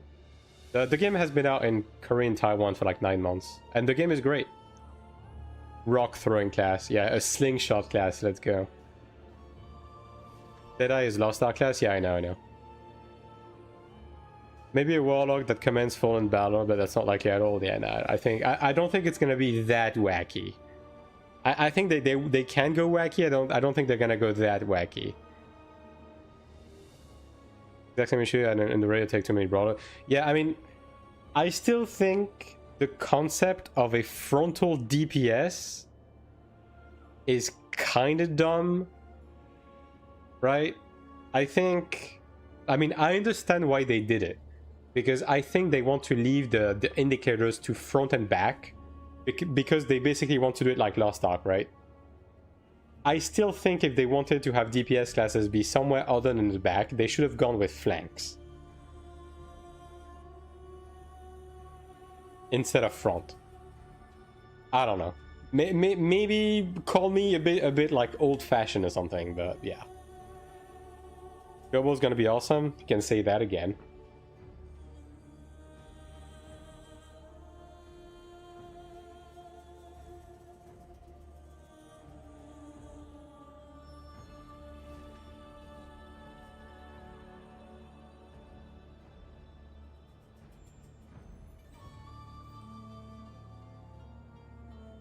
Flank like Terra, no thanks, even and meta slaved. I mean, multiple games have flanks. I mean, the main thing with Brawler is just that you're basically just standing in cleaves 24/7. That's the thing that kind of sucks about Brawler.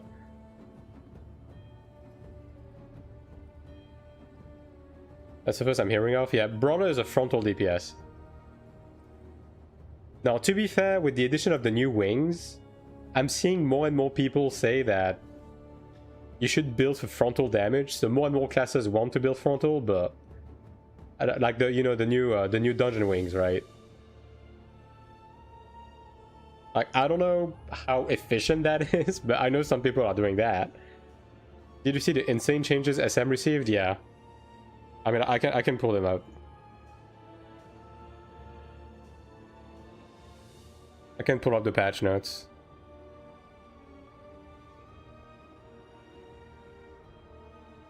Let's see.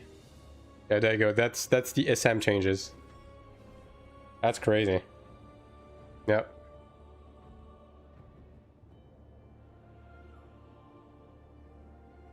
They need to nerf frontal damage boost and add frontal damage on skills for Glad, Templar, and Brawler. Yeah, I mean, if you mean that in the sense of the passive on new wings and like, okay, I'm gonna be honest. Broadly speaking,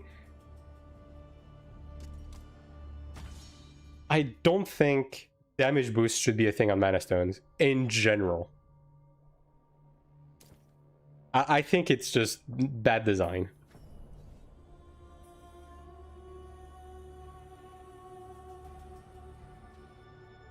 $2.5 million, yeah. Do shit, no more DPS? Yeah, I know. It's again, it's because of the calculation quirk, right? Where front, back, and weapon damage boosts are calculated later, and they're just like better multipliers, and front and back damage boosts are just like slightly better. And because you can lean into it with the new wings and everything, it's just like everyone is just going for front, like everyone is going crazy for frontal damage boost right now. And like basically, the reason why they added this, right? The reason why they added these is because Assassin was getting cucked with the new frontal damage meta because of the new wings, right? Like they put 3% back damage boost on this because they added 3% front damage boost on this, right? So they just gave that to Assassin, like, okay. But the thing is, Assassin still uses fucking Talisra as far as I'm aware, because they need a CDR, so. Why wouldn't Sin receive the same treatment with frontal attack? Back frontal attack feel a bad way to copy Lost Ark, which is totally unnecessary. It's not just Lost Ark, it's just PvE MMOs in general love their fucking directionals, right? Although, if I'm gonna be honest, the way AION2 is designed, I don't think we need directionals. I think the interaction of like skipping accuracy checks on the back would have been enough. I think the only Korean games do this shit. No, that's not true. Literally, Final Fantasy 14 has flank and back attacks.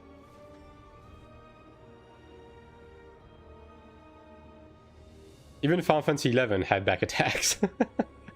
I tested a Genius build on my SM. I did more frontal on one page. Focus on mostly frontal while they launch their skill. Yeah. 5 times damage to anyone else.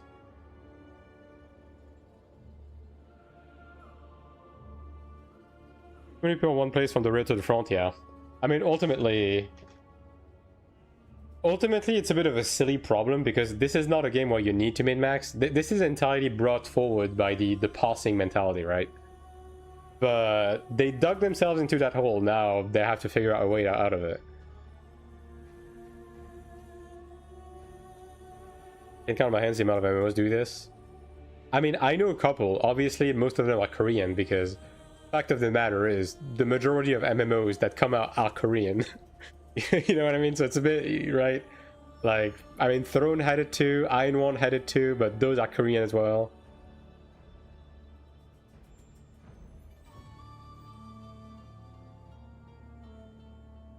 Supposed to be more vulnerable on the back and on front attack. I mean, they just added front attack. The reason why they added front attack was specifically because of back damage boost in AION2. that was basically making it so tanks didn't want to tank. That's all there is to it. Like, you had tanks spinning bosses because they were trying to get the back. So they just added front damage boost to actually tell tanks, just fucking stay at the front, you fucking peasant.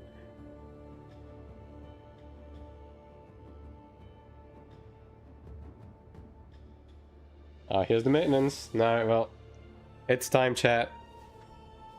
It's time to have a look at I mean, it's probably going to be the exact same as the CM hole, to be fair, but yeah, no, we might as well go through it. All right, a counter gimmick. Yes. I mean, I could see it happen on tanks. Let's see if the news are posted in the right place now. It's still not up.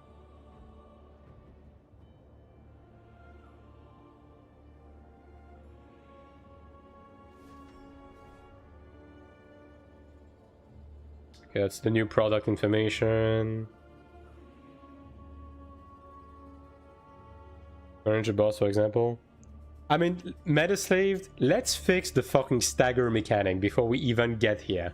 Okay, the patch note is up. Alright, let's go.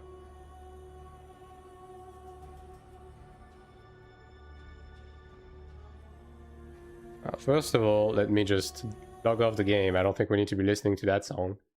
And I guess I'll put some background music. How about that? Yeah, just I'll go with all reliable.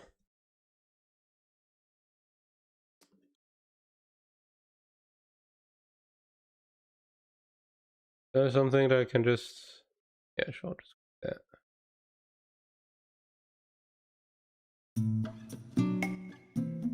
Put this on loop. That loud? It's a little loud. It's a little loud. Let me just lower it a bit. Is that not too loud, chat? Are we good? I don't get the servers down for 6 hours. Probably more because I can foresee a time extension with this maintenance. I'm gonna be dead ass with you. So more like 9. We'll see, right? But, you know. Knowing them, given the nature of the patch, shit is gonna happen. Alright, so... Emergency maintenance factor? Yeah, I mean, there's probably gonna be a couple of adjustments as well with the combat changes, but, you know, again, we'll cross that bridge once we get there, right? So Expedition, Transcendent Sanctuary.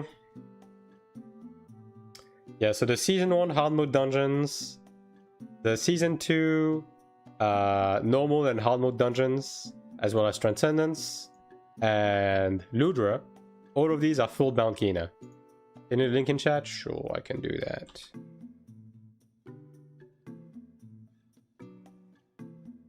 So yeah, basically everything up to Season 2 except for Balgot is now fully bound Kina. So rip the easy 2 mil you were making a week on Udra. I mean, you can still utilize it to enhance stuff, but you know, it's not as convenient, I guess. Can't use it on the market. Abyss.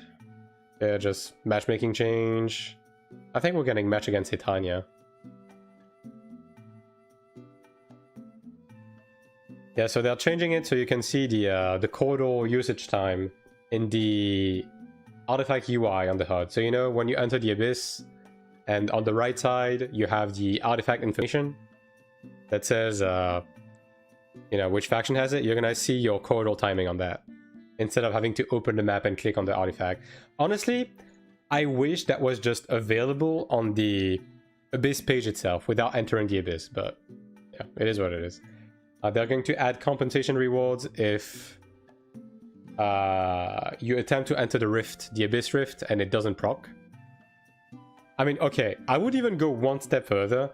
I would put this information in the character switch window. Deadass. But that's me, right? Crazy. Okay, they're buffing bosses again. I mean, they're still gonna die in half a second, so whatever. Just upwards in stages. The base damage amplification stats. Interesting.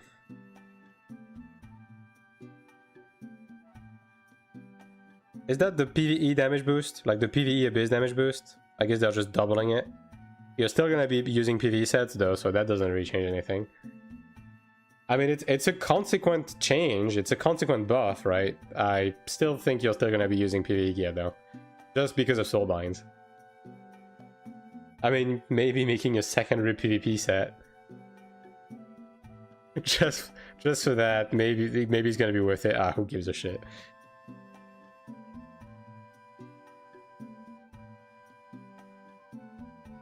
I'm set to change release date for AION2.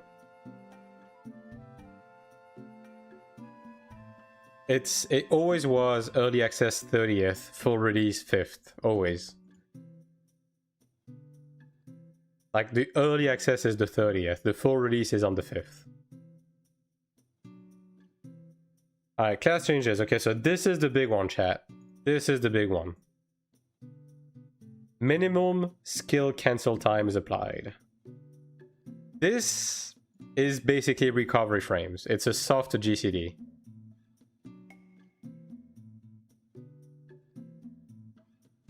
And they still haven't provided fucking details on this. My goodness. How hard is it to just say, my god. Well, again, we're gonna have to figure it out on our own, and only the low ping people will be able to tell the difference. Come on, just be transparent with this. Like, just say it's a fucking 0.2 second, like, recovery frame equivalent or something. I don't know, man. Just they post something new from Gamescom, just a trailer, nothing new, which is why I haven't reacted to it, because there's nothing new to learn, right? The new stuff that's gonna come from Gamescom will come from interviews that will come out in the next few days. The event itself, there's not gonna be anything of value. It's gonna be interviews and, you know, feedback and stuff like that. And then, you know, following live streams. Not a fixed amount. Yeah, I mean, the thing is, they say a minimum cancel time is applied to all skills. So this could either mean that they're applying the same one to every skill, or they're doing the AION1 thing, where every skill has its own baseline recovery frame. Which is likely, right? But they could still provide... Because, okay, here's the thing, right? They have been, in the patch notes, historically, whenever they speed up an animation recovery frame, they say recovery frame animation sped up by 30%, for example, right? They could have given us at least something, but yeah. You know. I feel like out of all the time for them to make a live stream to explain something, I think this would have been a good reason to make a live stream. It's crazy to me that they didn't do a live stream today. So class main skill overhaul. So this is the stuff we were talking about earlier. So judgment, basically judgment is not going to be used on stunned targets anymore.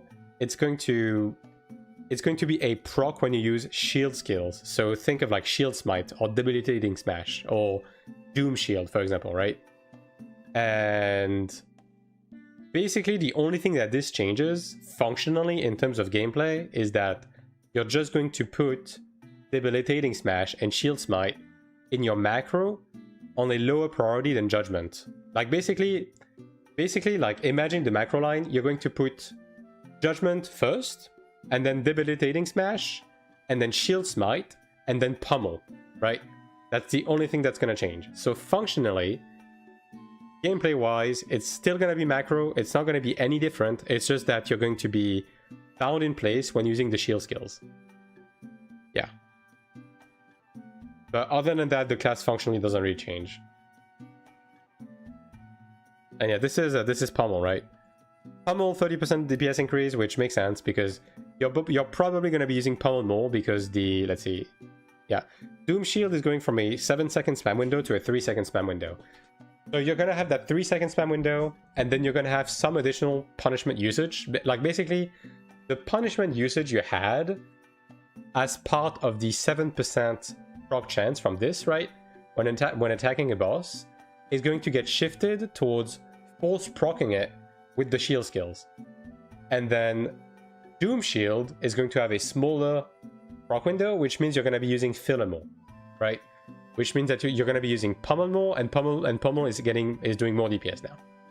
So long story short, in terms of the actual gameplay, nothing's gonna change. They're just redistributing some of the wealth of the spam window onto other skills. Like that's it. That's all that's happening. And then punishment, which is your cast, your channel skill, right? Is going to be a 20-meter range projectile. That's going to be AoE. And it's going to do a lot more damage. And it's also going to buff you more. Although the buffing part has to do with the fact that they are nerfing Fury, which I guess they're going to talk about it later. But basically, for both Glad and Templar, you're going to be providing less RDPS, but you're going to have more ADPS. So they're buffing the skills and they're buffing your personal buffs, essentially. You're going to use your dash to get a proc. I mean, you were pretty much always doing that. Because you were using Doom Shield to... You were using Doom Shield to get your fucking judgment. If you mean in the sense of the dash that you do after a dodge, I don't think DPS wise it's going to be worth to dodge then dash to get one judgment use. So I don't think you're gonna be doing any of that. Basically, again, gameplay wise, nothing is gonna change. The only thing that changes is that punishment is a projectile now, which means that you're gonna be able to use it in ZVZ, and you're gonna be able to use it even when disconnected from the boss, right? And you're gonna be animation locked more often because of Shield Smite. That's pretty much it, right? Like, yeah, that doesn't really change the class skin. You're not gonna have to rebuild unless, okay, maybe if you have Pummel at 16 right now, maybe it's gonna be worth it to get it to 20 to get the additional usage, like DPS wise. We're gonna have to figure this out once the server comes back up. But broadly speaking, yeah, it's just, yeah, nothing. Compared to how it was, it would have. It have. I mean, yeah, but again, it's just they want to move away from group buffs into pure ADPS. So they buffed the Templar's personal buffs, right? And they nerfed the group buffs. And like that's all there is to it. They did that to Glad too. They did that to Cleric as well. Like they're just doing this to every support class, pretty much. And Chenta is the same, right? Chenta's the same. So your Spinning Strike, which is this, now is mobile. It has a shorter cooldown. It attacks faster. And the healing spec is now the healing amplification is now a spec, right? So basically it's just going to make it smoother to use, right? And as for the rest, same thing as Templar, Marcheton's Wrath, only a 3-second window instead of 7 seconds. And the wealth of Dark Rush is getting put behind Impactful Crush, right? So Dark Rush, same thing, no more 7% proc, and that wealth of 7% proc is getting moved into Impactful Crush, which is this. And Impactful Crush is going to attack faster and do more damage and have a shoulder cooldown. So again, on the Chanta side of thing, the only thing that's going to change is you will basically have Impactful Crush as part of your Dark Rush line. So it's going to be Dark Rush. Yeah, it's going to be Dark Rush, Impactful Crush, Marcheton's Wrath, and then Incandescent Blow, pretty much, in your macro line. And it's not going to change anything else. And in terms of actual gameplay changes, they want to delete party synergy, so no cast matters. They just want to reduce party synergies. That's pretty much it.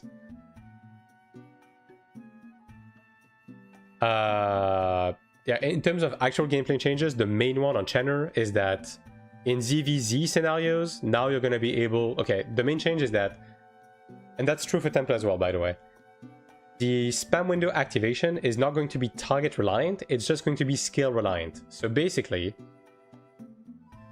when you use Marcheton's Wrath, you're going to be able to spam Dark Rush for 3 seconds, regardless of what happens to the target. So if you're in a ZVZ scenario, you use Marcheton's Wrath, you're able to spam Dark Rush even if the target dies or even if you switch targets. And you're also going to get Dark Rush procs from Impactful Crush, right? So you're going to be more efficient in ZVZ as a Chanta. That's honestly the main actual gameplay change. That's the main gameplay change, right?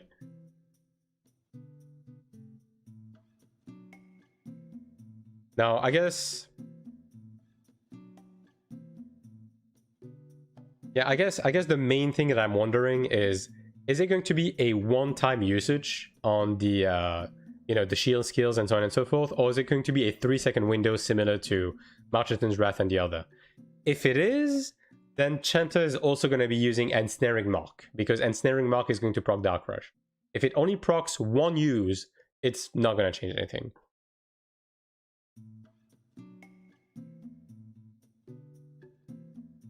Old points out there playing Glad. I mean, we already know that the fucking devs play Glad, so there's that. But like, in terms of the, again, in terms of the class change for Chanta and Templar, in terms of the actual DPS result, we're gonna have to wait and play the game, right? For now, we just have to trust the process, and if the DPS falls off a cliff, then they're just going to fix it eventually, right? So it doesn't fucking matter. But in terms of gameplay, it doesn't really change anything. Templar is going to be slightly less mobile at range on melee, and it's going to have more range options.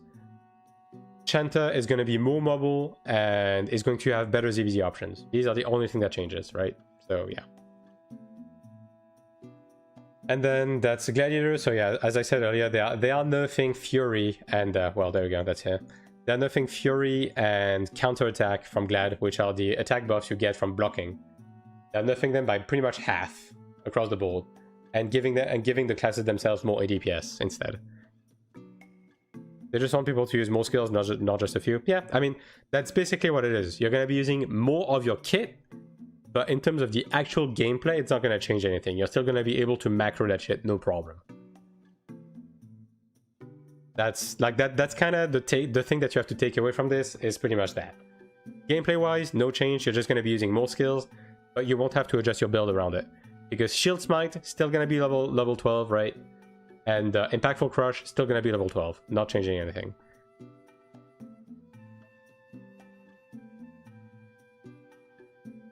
But the path will change, yeah. Another class is that one skill based. I mean, yes and no, because, I mean, when you look at Cleric, for example, you literally only use Condemnation. It's just that on Glad, the ping penalty is a bit higher. Like, that's the main difference. It's not so much the skill reliance, it's the latency reliance, right? Yeah, I'm not complaining about Glad's power either. I'm just saying that you're saying no other class is that one skill based. That's wrong. Other classes literally only use one skill. The main difference with that is that you have ping reliancy on it. That is more important. That being said, they have changed overhead slam animation, and now they're adding that GCD, right? So, not made a slave. Yeah, I'm just saying, right? We'll see how the GCD affect everything too. Yeah, exactly. Like, genuinely, the main thing about this patch, like, honestly, I can just tell you right now, most of this doesn't fucking matter. Gameplay-wise, pretty much none of this matters. And then, if anything happens in terms of, oh, this class does a bit more damage, this class does a bit little damage, doesn't fucking matter. It's easy to patch, right? That doesn't fucking matter. The main thing that matters in terms of the actual gameplay change is this. And they just didn't give any information about it. So, yeah. There's that. Alright, also I think they nerfed Gladiator and Templar's life leeching, I'm pretty sure. I mean, that's probably going to be mentioned elsewhere, right? Yeah, these are the secondary class changes. Again, Cleric is... Cleric's Earth's Blessing is going to be buffing the group less and itself more. And, not Amplification. Debilitating Mark is going to debuff the target more in terms of damage. Attacks will follow Jaeger. DPS, party damage, uploading for minimum. Yeah, see, okay. At least they are confirming it. Okay, that is one thing they didn't say in the CM hole. Attacks will follow Garlic. They didn't say in the CM hole that they were buffing every class because of the GCD. They are actually saying it here. So this is confirmation. They are buffing every class because of the soft GCD. So this tells us it's probably going to be fairly impactful.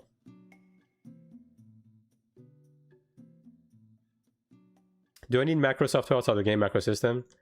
Yes and no. You can work with just the in-game one and then hold LMB. Some people do that.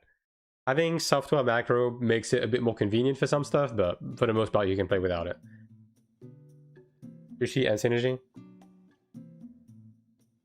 I mean, they're saying it here. Introduction of minimum skill cancel guarantee time and price synergy, right? So they just didn't say that in the CM hole. They just said we're buffing damage, right? But the fact that they are also mentioning the skilled soft GCD, right? It has to be at least somewhat impactful.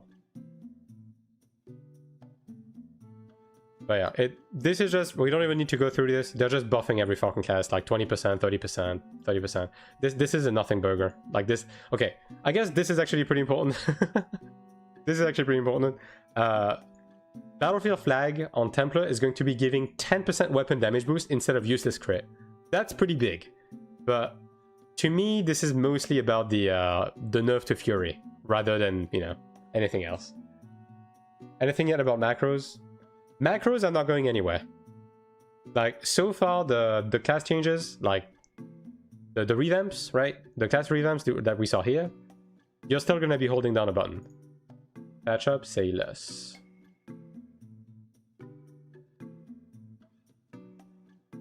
Bruh. Okay, there we go. In terms of, like, the macro gameplay, for Templar and Chenner, it's not going to change anything. Move a bit away from that to encourage more manual gameplay. I mean, we'll have to play in game, right? But I'm telling you, what I'm reading here is, like, on Templar, you're basically just going to be doing... I posted it, like, somewhere on my Discord. Yeah, like this. You know what I mean? Like, if you want to be extra lazy, you're gonna be doing this. If you want to have Doom Shield manually, you're gonna be doing this. But you're still gonna be holding a macro that's going to use all of this for you. And then Punishment is gonna be manual, Warding Strike is gonna be manual, but you were already doing this before, right? So yeah, it kind of, yeah, macro wise it doesn't change anything.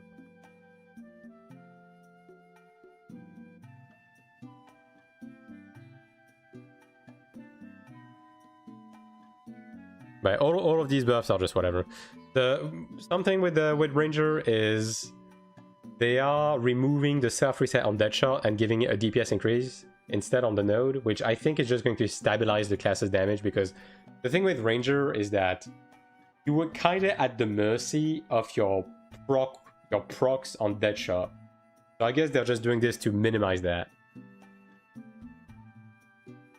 Looks like Ranger has to press more buttons. No. You're unironically pressing less buttons on Ranger now because because Deadshot was like the one button that you had to press manually, and you're going to be pressing it less. Like, because of this, right? Because now it's not going to self-reset. You're going to be pressing it once and then it's on cooldown for like 5 seconds. What, sarcasm? Right. What's the weekly cap for 100% conquest reward 200 runs? No, 100% conquest is 83.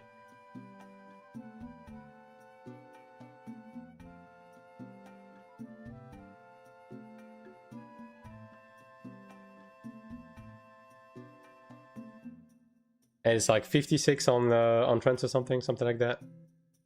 Deadshot is not part of macro. No, you're still not going to macro Deadshot. It's just that you're going to be pressing less often because it's not going to self-reset anymore. GCD will be good for PvP. GCD is just good to minimize ping differential. Ping and hardware differences. Now we have to see how impactful it is. My personal hunch, just looking at the patch, right? Like, this is my... Guys, I'm about to say some bullshit. Prepare yourself. My hunch is that this is going to reduce the damage difference between 10 ms and 80 ms. It's going to reduce it. It's not going to negate it. I think it's going to reduce it, right? I think that's what this patch is going to do. And if you're above 100 ping, you're still fucked. It doesn't change anything.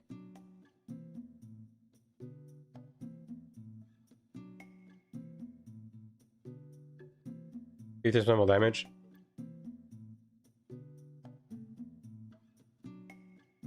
Yeah, but I mean, yeah, it's this, right? I mean, you know why they're doing this? Because the fucking Soak passives are so bad. I'm gonna be honest, I think what Soak needs is to change half of its passive to not be complete dog shit, dude. Like, deadass, you have one passive as Soak that does anything, and the other ones are just filler. Like, outside of... speaking in terms of PvE, right? Like, yeah, it's... like a decent PvP, yeah. Go to macro even with software to force Deadshot to cast at max charge. I hate charging it. I think everyone charges it individually. Maybe there's like some way to set up a macro to forcefully charge it, but I mean, come on, dude, it's one button. Does that make it a cheap cast? I mean, it definitely makes it so that Soak is absolutely a class that will never have to get crafted armor. Like, dungeon armor is your forever thing, because you only have one fucking passive to level up. Like, the additional passive slot on crafted gear, who gives a shit? You know? Yeah, in PvE, obviously. I mean, in PvP, you're gonna be using fucking high command anyways. Read the big SM change. The damage increase of the 5th specialized Spirit Master is increased from 20 to 25%. Wow! I mean, yeah, to be fair, I think SM is probably going to be... I don't think SM is going to move too much. Now, to be fair... Okay, I am wondering if they're not doing this...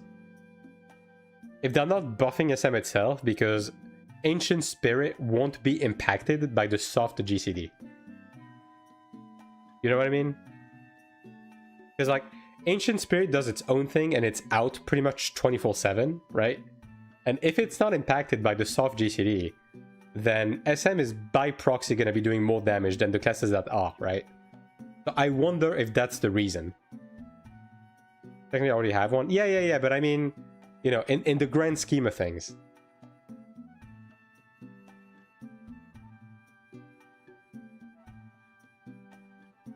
Do heals multi-hit in this game? No. All these changes are confirmed for our global release. Nothing is confirmed for global because NCA just doesn't fucking talk. But you can assume that anything that pertains to balance and QOL is probably going to come to global, yeah. Conspiracy is up? Yeah. I mean, again, anything that pertains to numbers we're going to have to see, because again, that entire delay, like skill delay thing, is pretty much just putting a huge fucking question mark on everything. You know what I mean? Because if it's per skill based delay, we just don't fucking know what's gonna happen. So in terms of DPS, just give it a couple of days and we'll know. Like, there's no sense in losing your mind over anything right now in terms of the actual DPS. We just have to play. Next week probably Sin Ranger changes. Sin needs so many fucking changes, man. Like, this class just is held together with duct tape and a wish. I hope the gap between low and high ping are not that significant anymore. Is ridiculous. I mean, again, I think they want to, in the lower bracket of ping, they want to lower the difference. So again, in the like 1020 to 80 ping bracket, I think they want to reduce the gap. And again, because they added this, they're going to be able to tweak it as much as they want until they get the end result. This is the first batch, right? So there's probably going to be more coming next week. And yeah, they're just lowering like life leech across the board. I mean, it had to happen because fucking overhead slam was a two hit skill, so it was just life leeching infinite amounts. Any ranger changes, no more deadshot reset. You just do more damage now, so your DPS is more stable and you have to press less buttons. And Basil buffs focused eye now instead of the other one.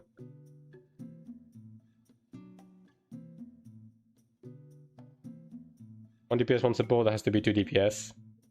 I mean, yeah, we'll see. I mean, it's fucking unpredictable though, because why Templar and Chanter first? You know what I mean? Why these two? Personally, not my first pick. If I had to pick 2 classes to rework first, right? Like, as I said, I think I would have changed Assassin first. But, you know, Cleric and Glad next. I don't know. The thing is, I don't think Cleric is going to change all that much. They're the safest to change. Do you think so? I think if they wanted to change something safe, I mean, Gladiator definitely would have been part of the pick. I think Glad Ranger probably are like the safest to change. Because there's not much to change, right? Archetype together. I mean, ultimately, I think they should have just fucking changed every class at once. Because this is going to create gatekeep amongst dumbasses. Easiest one to rework. I mean, every class is built upon the same blueprint, though. So I feel like most classes are going to be receiving the same type of changes. What did they do to Cleric? They just nerfed the RDPS from Earth's Blessing, and they increased the ADPS from Amplification, Earth's Grace, and, well, Earth's Blessing as well. Most people play those, so more people will be mad. They probably went for low pop classes. I mean, ultimately, they should have just changed everything at once. Can I get the website to this? Sure. Oh, there you go. I Kieran linked it. Every class kind of works the same. That's true, huh? Figure the reworks. Yeah, I mean, again, this is the first batch, right? So let them cook, I guess. Gladiator already got the changes? Nah, nowhere even close. Like, the changes that Chanter and Templar got are very different than the stuff that Gladiator got. They're just moving away from the spam windows, basically. Like, they are shifting the wealth from the spam windows to other skills. Gameplay-wise, it doesn't change much. It's just, like, the amount of DPS you do across all of your different skills. And then they're also reducing, like, real... like, dependency on spam, pretty much. And thanks for Recruitis. Do that, and they changed Cleric's source of DPS from one skill to another. No, they didn't. Cleric's source of DPS didn't change. It's just... They did this to every support classes. They just reduced RDPS and increased ADPS. Like, that's it. Because they just want less reliance on synergies. And get fame properly. I mean, sure. Ultimately, it's their fucking game. They can do whatever the fuck they want. Like, again, ultimately, this patch in terms of the actual class change is a bit of a nothing burger. It's just the soft GCD that I'm genuinely just wondering about. Yeah, and they are rebalancing shields, which kind of whatever. Like, again, shields are going to scale off of your health now, which makes sense.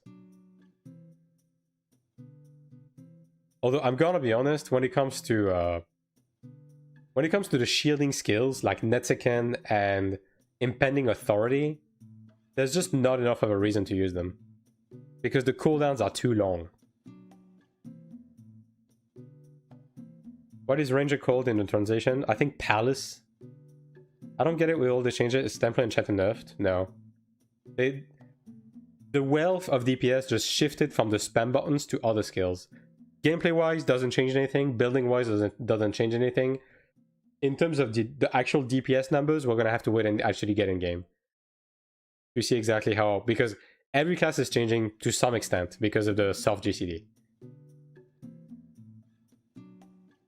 In terms of the actual damage that you do, it's probably going to be about the same. It's just that you're going to use a wider panel of skills, and gameplay is going to slightly change in certain scenarios. Like, again, Chanter is going to be better in ZVZ. Templar is going to be slightly less mobile at melee range, but we'll have a range projectile now. Any of these changes mean we got to upgrade our macros? Yes. You will have to update your macro. I mean, as I said, right? Like, the Templar is going to look like this if you're lazy. It's going to look like this if you use Doom Shield manually. Pretty much. Like, the only thing that changes is you're putting these two into your judgment line. That's it.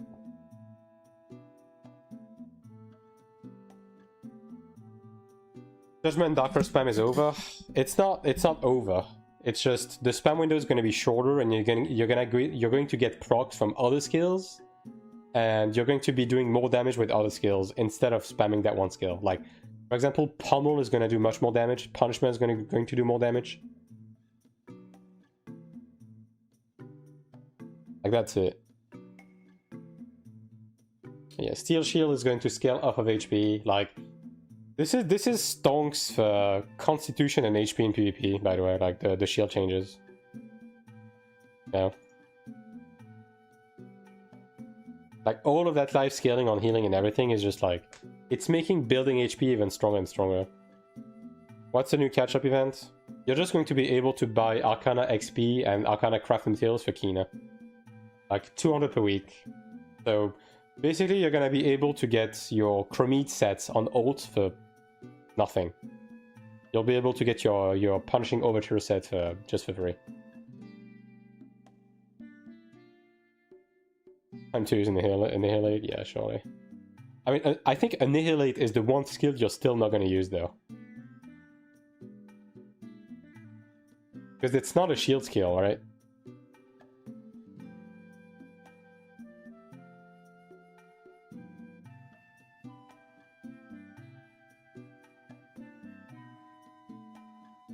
Annihilate is probably PvP. Yeah, but Shield Smite and Debilitating Smash you're gonna have to use now because they proc Judgment. Even though you never used Shield Smite in PvE before, right? But now you will have to, because they proc Judgment. With shield buffs, do you think HP tank back for PvP? CD's big too long, so ultimately, like, the fucking Stigma shields, like, they just have too long of a cooldown to be usable. Using Shield Smite already due to ping. I mean, even with ping, you are not using it. Like, really the main difference with ping is that you were fully charging punishment, but, like, that's about it. But Shield Smite legit gave you nothing in PvE. Before now. Battlefield banner changes are good. I mean, yeah, it's good that you're getting weapon damage boost instead of a useless crit. But the main reason why they're doing this is because your Fury was nerfed in half. So they're just buffing ADPS.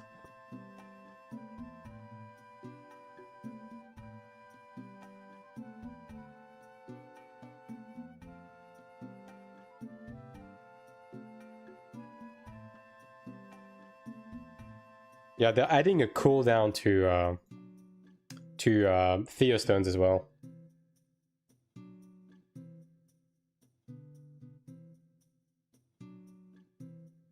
Yeah, and they're making it so the Assassin runes can't be dispelled anymore. Which should have been the case from the beginning, fucking asinine that it wasn't. They're reducing it? Yeah. Yeah, it's like, it goes from 15 seconds to 5 seconds or whatever, right? I think it depends on the stone, doesn't it? Not a percent armor converted. I mean, I did say it was 2%. But now it's going up to 3. And then the extra node gives you like 1 additional percent now, instead of fucking 0.6 or whatever. Like 0.7. Sure enough, on Taiwan, nobody wants him in party. It's not gonna change anything. Because ultimately it just shifts our DPS into a DPS, right? It just makes the invisible DPS visible. That's it.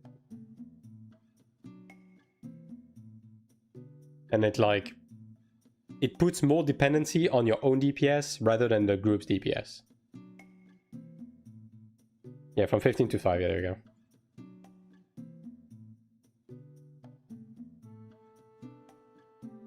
Internal cooldown is applied when status effect Divine Stone is triggered. But wasn't that already the case? Like, that's the thing I don't understand. Like, the cooldown was triggering.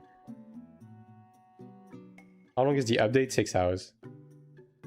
Because, like, this is the only thing that would make sense, because this was, it already had an internal cooldown, right? Temple of a Global or rather a good Channer? I mean, just play whatever archetype you prefer. I think Channer's gonna be more fun in ZVZ now, because of the Dark Rush change, but ultimately just boils down to the fucking archetype, right? Isn't it? Who knows? Yeah, I guess who knows.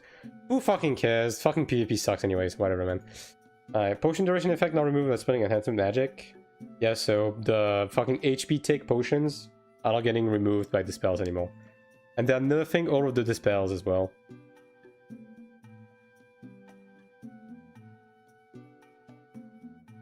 Template will still be broken for arenas and GVG. For GVG? I mean, Poach is cool and all, but I wouldn't say it's broken. Like, now you have a projectile, I guess, that you can press like every 15 seconds or whatever.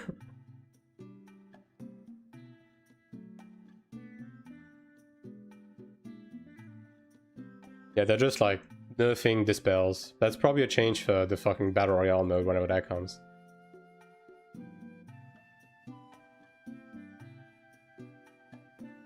Oh yeah, right there. They're adding server transfers. Yeah. We have another week of server transfers, so if that's something that you care about, that's coming. UI improvements. Yeah, so boss direction indicators into solo content. DC is king in PvP. I mean, yeah, Templar is good in arena. I wouldn't say it's the king though. Like Gladiator has that position. Templar nerf PvE. Templar change. That's it. It's not so much a nerf. It's just the wealth of DPS has moved from one skill to another. Gameplay wise, macro wise, building wise, nothing has changed. Range execute, yeah.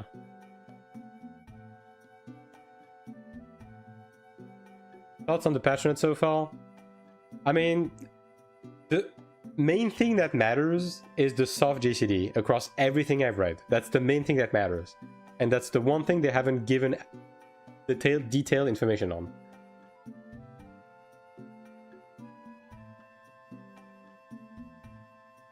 Range punishment will be fun for sure. It's going to make it easier to just preload punishment before you engage, and also to use it when you have to move. It's going to give you something to press when you're actively just disconnected from the boss, right? And you have no other options. And in PvP, it's going to give you again something to press if you're just like in a ZVZ scenario. You know what I mean? So yeah, ultimately it's good. And you might want to actually charge it now, because again, the wealth of DPS have shifted. You're not going to be only using judgment, and punishment has gotten buffed. So you might actually charge it at full charge, even on no ping now.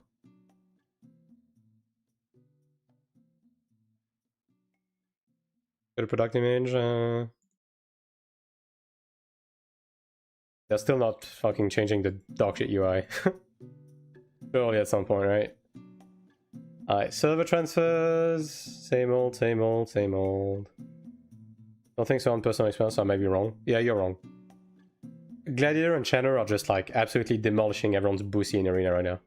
Templar is not doing bad, but it's like middle of the pack in arena.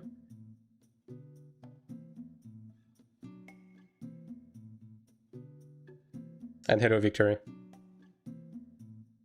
Like specifically in arena. Like Templar is a great class, don't get me wrong, but it's not the best in arena. Waiting for the day where they make currency not take up an inventory slot. Yeah, I think that ship has sailed cast form, unfortunately. Like I think we have requested this so much, and I think the ship has sailed. I think at best we're just gonna get more inventory slot, you know. Yeah, me one v one, yeah.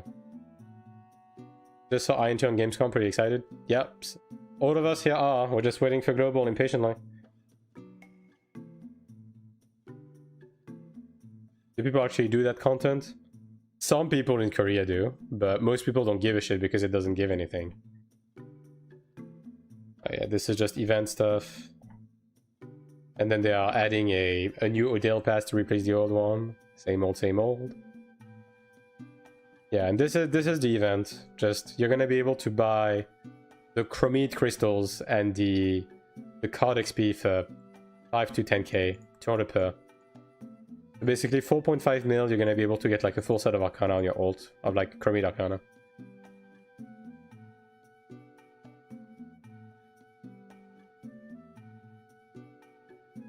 Arena is very fun. No, I mean PvP in this game in general is dog shit.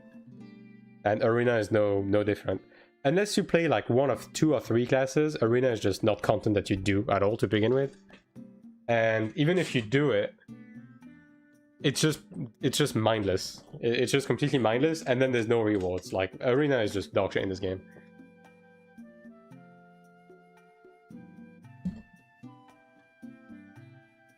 It will be fun on release in EU. I mean, if you do any PvP on release in EU, like,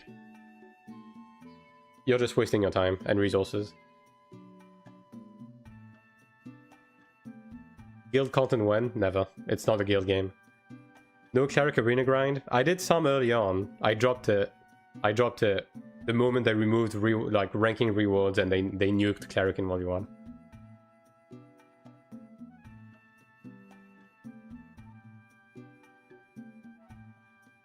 I'm just gonna main with those Arcanas. Ah, fair enough. Might go for Channel and stay with main Templar in Taiwan. I mean, Channel is solid overall, right? And those changes are making Channel even more flexible.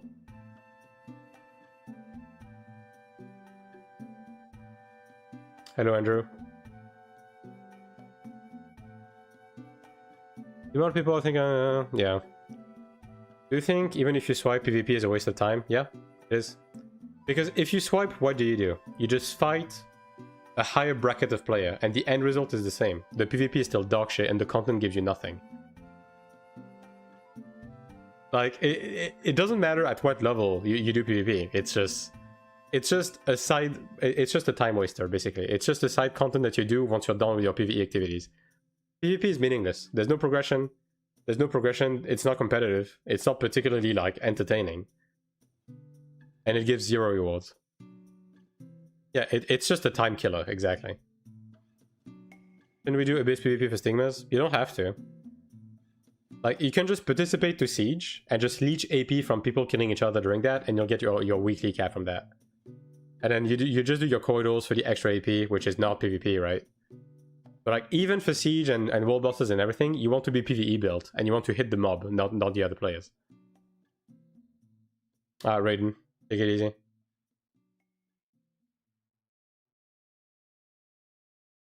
Abyss boss world is class-based? Yes. The ranking is class-based. Who is ahead in 1v1 PvP between Chanta and Templar? Right now, Chanta. But, you know, balance is a fickle thing, right?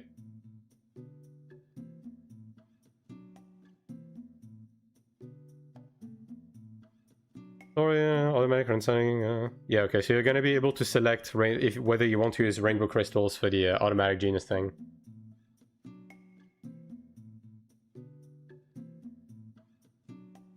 Okay.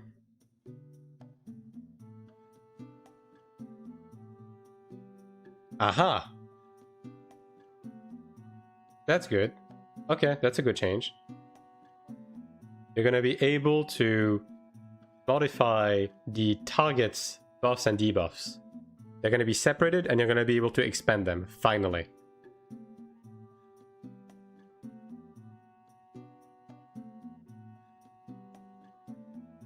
Yeah, good change.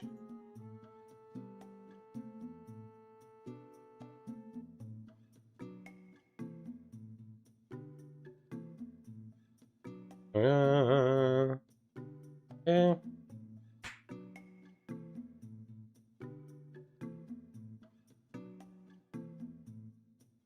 These buffs. I mean, let's see. Target's buffs to be separated position.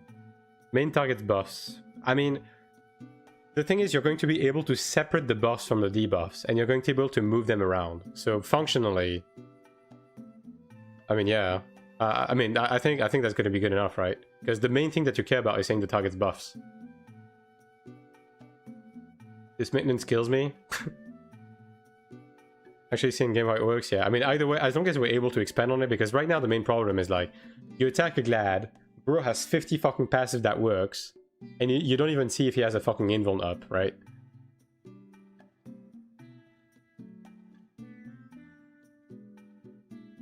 The thing is, AION1 PvP was exactly like this here for recall currently, just time farming AP for fun. AION1 PvP at least had the merit of like being built well. AION2's PvP is just fast food. Like, you don't really do AION2 PvP for fun because there's no fun involved. It's just like, hold down your macro and play the better class. For like 99% of the PvP.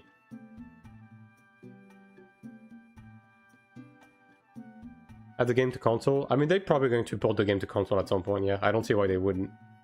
The game is honestly pretty ready for it. Gamepad, well, there you go. There you go. They're adding, they're officializing gamepad support. Yeah, because like you could already play with the gamepad, but now they're actually adding like gamepad support.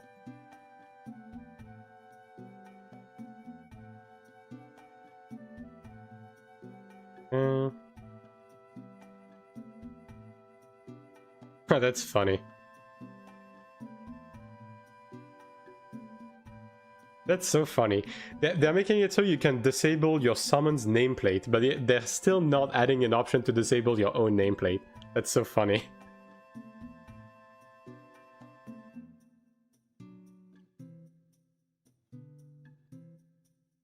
I mean, Argios, you're fucking...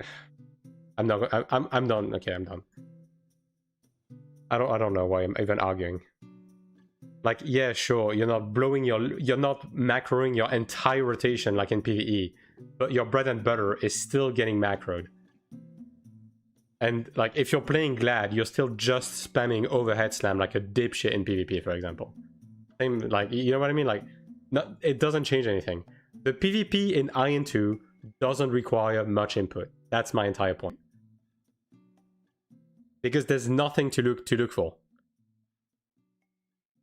The PvP in AION2 is plug and play fast food. That's the main difference. There you go.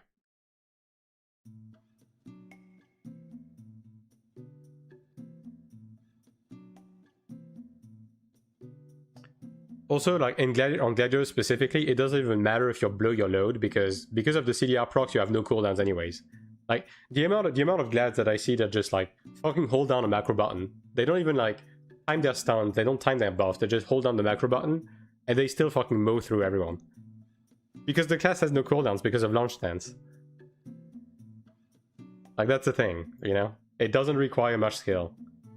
Like, the extent of, like, player input in PvP is fucking pressing your block button. We won't engage until we get CDR stats and stuff. Yeah, but the thing is, at launch, doing PvP is actively hurting your progress. Like, that's the problem here. So, like, you know? Like, I'm not going to be doing PvP all of Season 1. Like, I'm not going to do it because I know it's going to be a complete fucking waste of time. We're going to have enough to do, and doing PvP is just going to waste resources and time. So, yeah.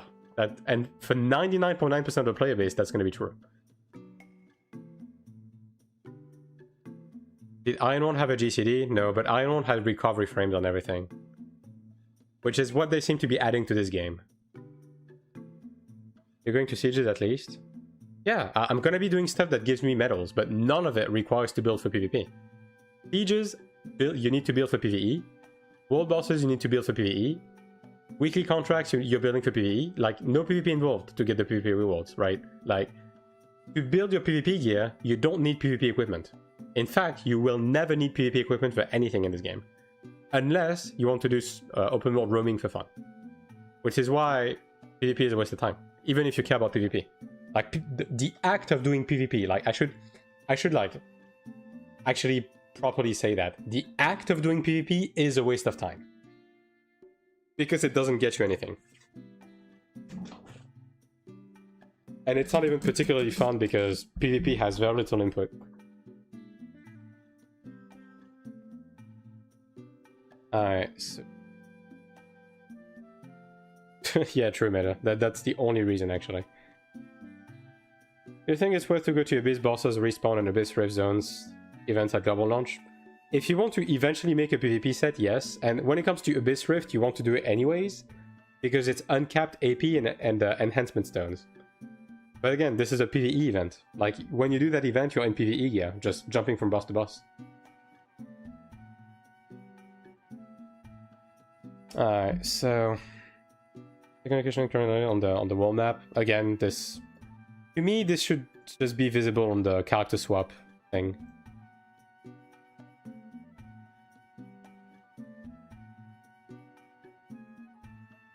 Skills, casting next skill. I guess they... Okay, you know what? I hesitated to put this on the Fire Temple guide. I was gonna say, if you use skills that put the enemy skills on cooldowns, on Chromede in Fire Temple, it interrupts her rotation. And I decided not to put it in the guide because I had a feeling they would eventually fix it. And it's a good thing I did because they did fix it.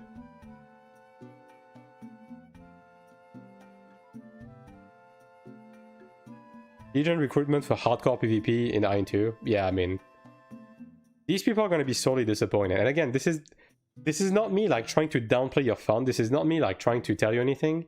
If you intend on playing AION2, and you want to play as a primarily PvP game, you're going to be frustrated. Understand going into AION2 that it's a PvE game, and PvP is just a side thing that you will mostly not engage with, regardless of how much you care about PvP. Because it's just not that kind of game. Again, you will do stuff like sieges, you will do stuff like world bosses. These are mostly PvE events, where you just happen to be in a Zerg killing people. I wouldn't really call that much anything of PvP though. Huh. Really? Oh, that's funny. They are reverting the salvation change. It's funny, they fixed it because it was a bug, and then clerics were like, but we finally had something to do, no! So they are bringing it back. That's funny. So you're gonna be able to avoid the mechanic with salvation again. This guy hates fun. With buddies? Yeah, sure. And sure, Argos. But I'm mainly saying this in terms of like spending resources and, you know, caring for it. If you just want to have fun with it, you can do that. But don't expect it to be the main dish, because it isn't. Did they plan for Castle Siege? I mean, yeah, they do. But the thing is, it's not there yet. And even when they eventually implement it, it's not going to change it's not going to shift the goal of the game, right? Like, this game gets you your progression by doing dungeons. That will not change unless they drastically change the reward structure.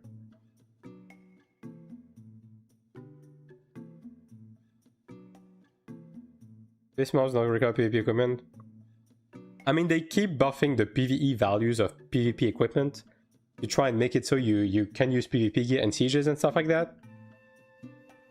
But ultimately, it's never gonna work, because you need to also work the soulbinds and genus and so on and so forth. So unless you make multiple PvP sets, and it does turn out to be better than crafted, which it probably never will, then yeah, it's just... The main dish in AION2 is the boob slider, I see. Do you remember what was the AP cap in Season 1, how hard it was to reach while Siege Thug? It's like 250k. Yeah, it's like 250k. Basically, you're gonna do like one siege, and you're gonna get your AP cap for the week. And even if you don't, the AP cap can be caught up at any point. Like, the other thing is, you don't want to do PvP early on, because you're gonna be fighting an army of trainees that are unkillable because of the PvP balance. Just a complete waste of time. If you got cash, you don't care as much, be able to have your fun, spend less time in PvE and do more time in PvP. I mean, sure, if you want to like swipe, you skip some of the progression in PvE to do more PvP, the option is there. Although, you're still not going to be buying PvP gear early on, because you still want to use that AP into Stigma Shards. So that's not going to really change anything, outside of like the fact that maybe you're going to have more time to spend into PvP if you want to do that. But again, functionally speaking, pretty much all of the playbase, swipe or no swipe, Season 1 is going to be about the PvE, across the board. That won't matter either. I mean, sure, but I mean, you can make the argument even without swiping though. Like, that's my point. PvP just isn't the main dish. PvP isn't what gets you there. It's PvE that does that. And thanks for the follow, Sasquatch. What is the usual critical hit resist people are running with? I think it depends. I think there's been a slight rise of like people running critical hit res. But I'm not fully acclimated to like the current state of like exact stats in PvP.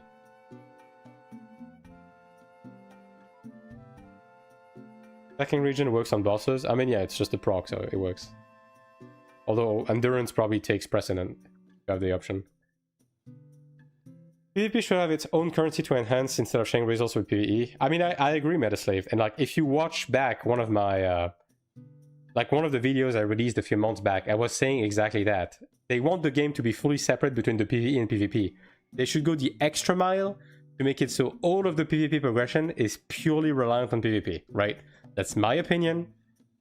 But then they're never gonna do that. Like, let's be honest for 5 seconds. They're never gonna do that, so...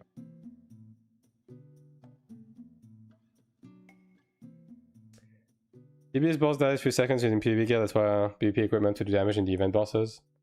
I mean, I think it's fine the way it is. I think it's more inclusive, to be honest. I wish you could level stigmas outside of PvP faster. I mean, it's not even just, it's not specifically about PvP, it's just abyss points, right? And trust me, the actual AP cap is, it's only one half of the coin when it comes to the AP on global release. The other half is Sugar Games, Invasions, Corridors, like all of those are going to give you like the other half of your AP.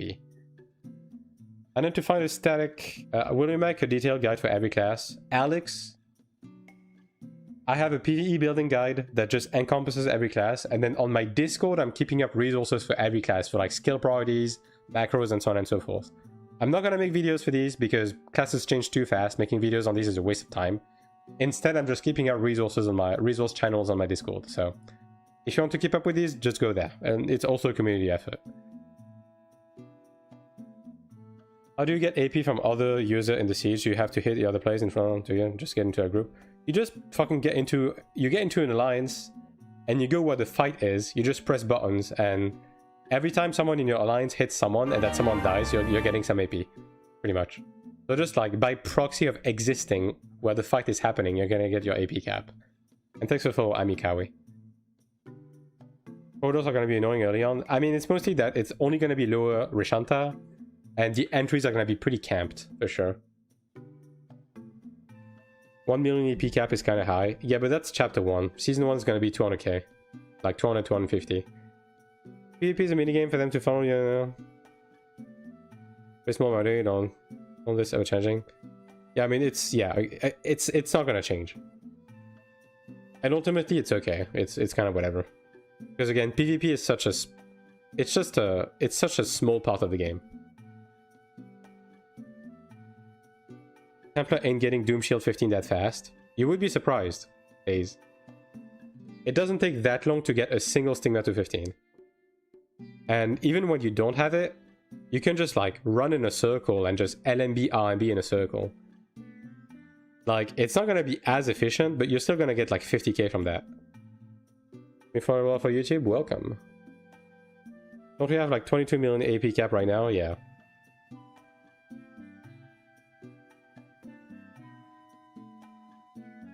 Yeah, it is what it is, exactly. I'm sure they say we're getting chapter 1 QL. Yeah, we're gonna get the QL and the balance. And thanks for the follow, Blue Order. As to remove the time on dungeons, we'll have a gated time. I mean, the reason why there's a time on dungeons is just so people don't AFK in the dungeons and clog the instant servers. Like, that's the reason timers exist. Is the Abyss boss medal reward group contribution or alliance? It's personal DPS contribution, and you're ranked against other people of the same class.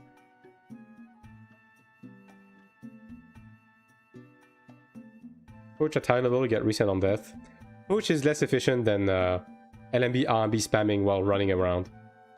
Assuming you have some movement speed and you have at least a little bit of juice. Not even that much juice, but yeah.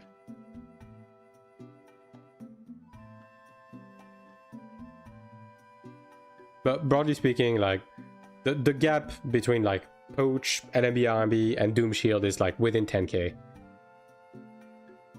Early on, you don't have Doom Shield, at least? Yeah. I mean, again, the gap between those three methods is not that big, quite frankly.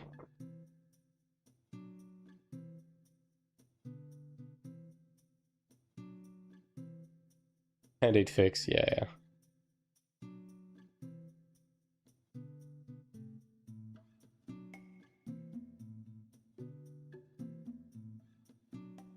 Fixed an issue where it was not possible to change setting voice. Hey, we're gonna be able to set the voice from in-game again. They finally realized. Is anyone playing male characters in AION2? Yeah, there's one guy, he's called Yukiri. We want to push all pets to level 5 ASAP for global, there's no need to. Well, it's gonna be level 3 and we don't know what that is going to change. But either way, like, the interaction with the pet stuff is just gonna be, you do your daily dungeons, and after that, when you run out of shit, you go farm mobs. Wow, clocked. Am I wrong? I will, because I'm not a weirdo. And thanks for the follow, Rez. Can't wait for the 5th of October. I can't wait for the 30th of September. We're getting marriage in global? No. They said marriage was nowhere near into their plan. They don't give a shit about that. Oh yeah, look at that. Issue preventing entry into Verderon's Hiatus of Sorrow. Seal dungeon has been fixed. There you go. There you go, chat. It was a bug.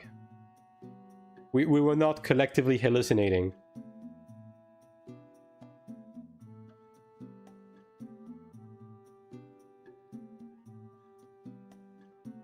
Well. Damn, we can't marry bunny girls. I'm so sad. Yeah, wrong game. That's Final Fantasy 14.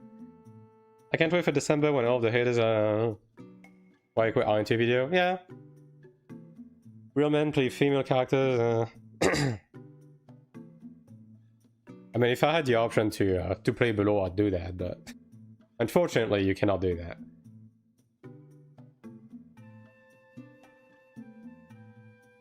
Alright, also let me check something. Overview. Alright, chat. I have some news. You see that? One more day, and I can apply for partner. And it's all thanks to you guys. I'm gonna be able to apply. So give yourself a pat on the back. Big things are happening. That's hype. Yeah, okay, that's just the application though. they might not accept it, but you know, at least we're getting places.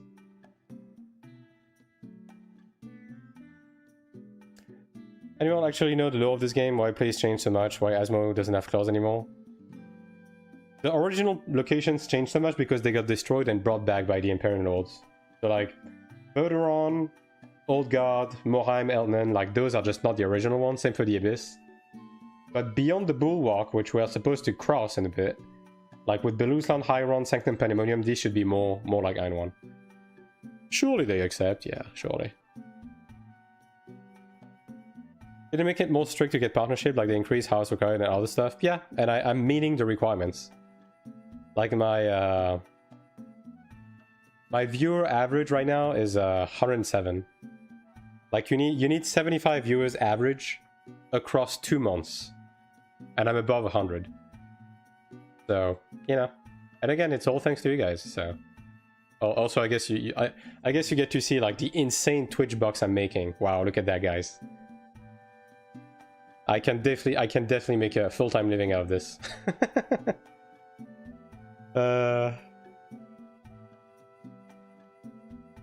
Yeah, and exactly. Asmos don't have fur and claws anymore because they don't want too much racial difference. And thanks for flourishing. You grew fast and steady, yeah? What's the number goal for a YouTube partner? It's like 100,000 subs. Not quite there, not quite there. The sub rate is down. Yeah, I mean, that's just... it's the gift subs, right? Like, these were the gift subs from Tempos last month. Like, over 50 gift subs. It is what it is.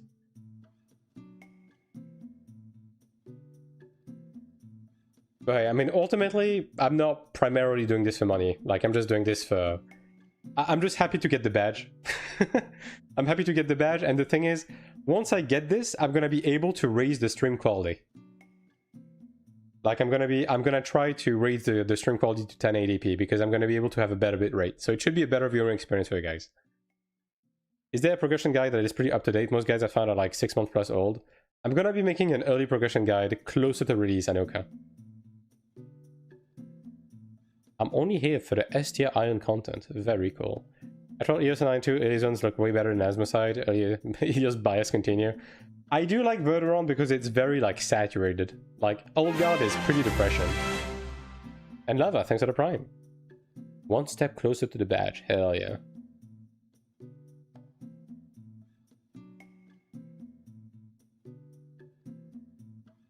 And look at that French UI. Hell yeah.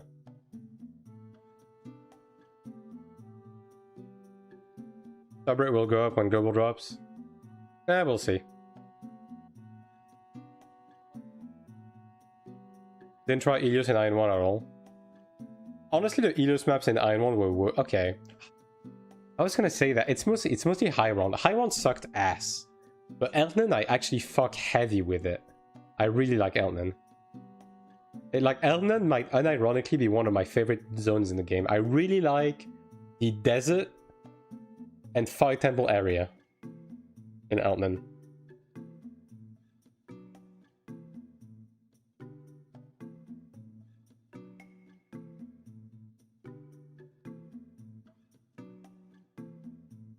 Alright, chat. We have entered the second segment of the stream, which is that we're done with the patch notes, we're done discussing shit. If you have something to send me to react to, now is the time. Alright? We're gonna make Wednesday patch note day like a quick react day if you have anything to send to me. Probably like avoid slop. I will not be watching slop, but if you have anything that you're curious about, then I'll be taking a look at it. Any Tanker King videos? I mean, hey, it's for you guys to figure out. You guys know? I think so. Polarized. Gamescom video. Is that the trailer? Because I already watched that. Yeah, I already watched that. I mean, we can watch it again. Sure, why not? Damn.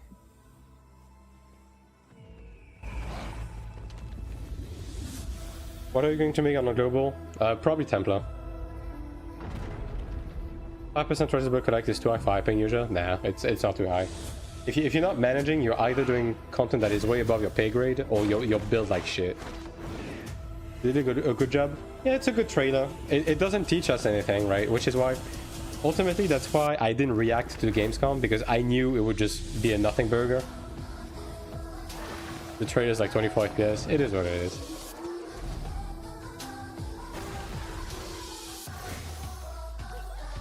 Not across the map. Did they? Okay. You're not wrong, actually. Yeah, usually those would not be rendered. I mean, it's probably for the same reason that we have chapter 1 stuff in the video. It's just to make the game look better. Like, it probably means nothing, but you know.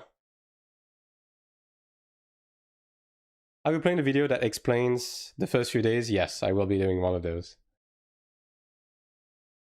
Mentioned my idea of still playing Templar so I can inspire myself through your content? Sure. What's up? It would be cool if you had a video on what to do with your ult after your main hits level 45 and 1600 gear score.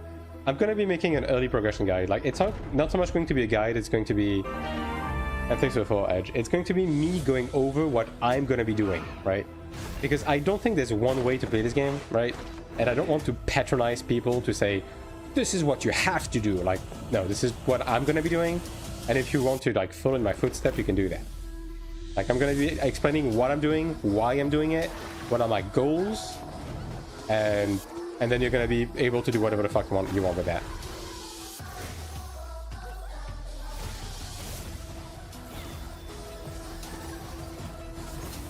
Don't get fed? Yeah, I mean, that's on the endgame players to wait for you to do enough damage.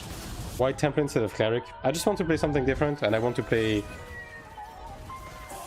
a class that's going to be a bit more fun in PvP too. Because I do want to do a bit of PvP on Global. Going to try hard at Global, just casual gameplay? Yeah, I'm going to be sweating on Global. I'm going to be playing a lot more than I'm playing on Taiwan, that's for sure. Alright, what is this? 3 days ago. Do we have dubbing on this? No dubbing. Yo, what is that? Is this a video for ants? Oh, yo, let me. I'm like launched all the way back. I can barely see the screen. Let's see. What is this about? Ah, yes. This is the skillful gameplay I was talking about earlier. Yep. Look at how skillful that PvP is, guys. Yep. And that sounds about right.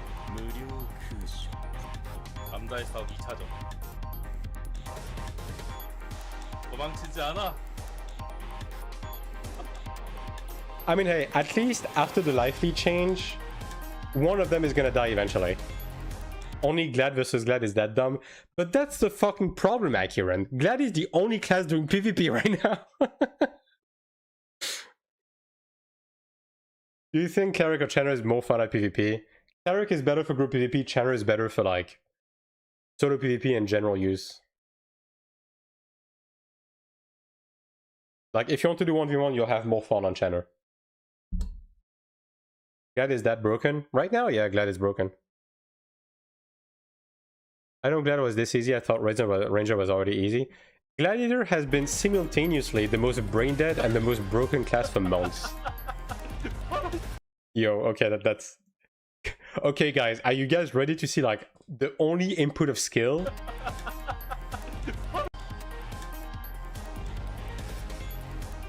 Both of them are parrying at the same time. That's it. That's the only input you have in PvP. Just literally 2 players sharing the same brain cell. And they're fighting to get it.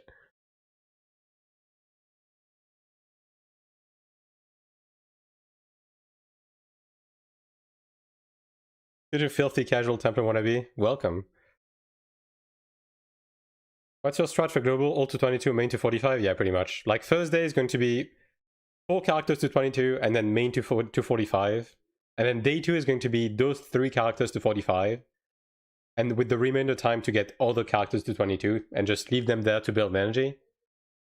And then I'm going to focus on 4 characters to begin with. To have set up to be able to start doing dungeon before I overcap. Then again, I'll go this specific version. I mean, yeah, but yeah, but Akiran, if we get the same state of PvP in global without any adjustment, early season 1 PvP is going to be a bunch of invisible trainees.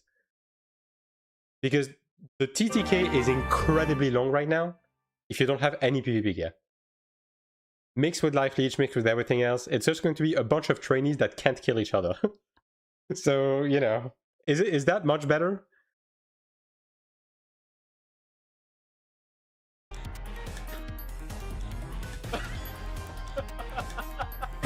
Yeah.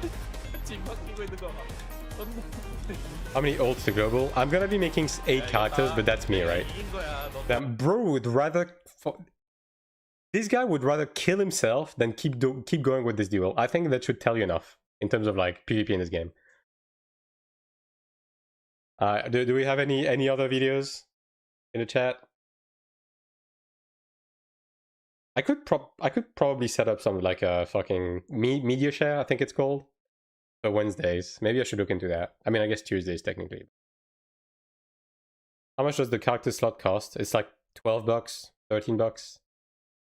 Don't you get Nightmare at 35? It's 45. I'm going to get 4 characters to 22, and then I'm going to get my main to 45 on day 1. So I start building Nightmare ticket on my main on day 1, right? And then I'll get the other characters to 45 later, because, you know, getting the Zekiel Colossus on the ults that are going to be stuck in Dropner Gulag doesn't matter as much, right? As a sub-only player, will it be hard to compete on early access servers? Will it be a lot of spenders? No. Keeping up in this game is not difficult as a sub player. I only pay for the sub on Taiwan. I don't pay for battle passes, I don't pay for anything else, and I'm ahead of the progression in PvE. You're gonna pay 50 bucks just for ults? Yeah. Ultimately, I'm also doing this to be able to pay to play one of each class. I want to play every class to stay updated with the state of every class so I can have discussion and answer questions better on stream. That's what I'm doing on Taiwan right now. That's what I'm going to be doing on Global too.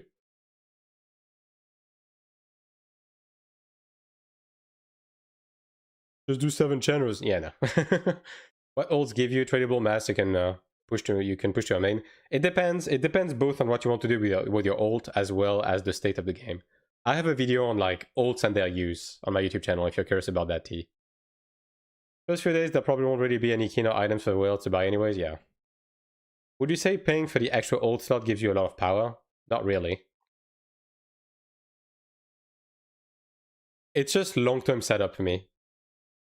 Like those 4 additional ults won't really get me much at the beginning.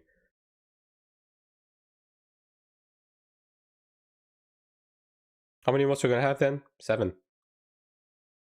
But I'm an exception. Like, I'm not doing it because it's going to give me an insane advantage. I'm not doing it because you have to. I'm doing it because I'm going to be playing the game a lot, because I'm going to be doing content creation on this game. And I'm doing it because I want to be able to look at and play every class to keep up with the updates. But that's me. The average player, even if you want to sweat, at most you're going to make 1 main and two ults or 3 ults max with the free slots. And that's already going to serve you more than well. Sorry, I only listen to content creators that play my main class more than 30 minutes a week. I mean, that's gonna be me then. It will stack up energy immediately. I mean, yeah, but I won't be using the energy on every characters. I'm gonna be using energy on 4 characters, my main and 3 ults. And the 4 others will only be set up in order to do Ascension Trial and Corridors in the long term. That's it. That's the only thing these characters will do.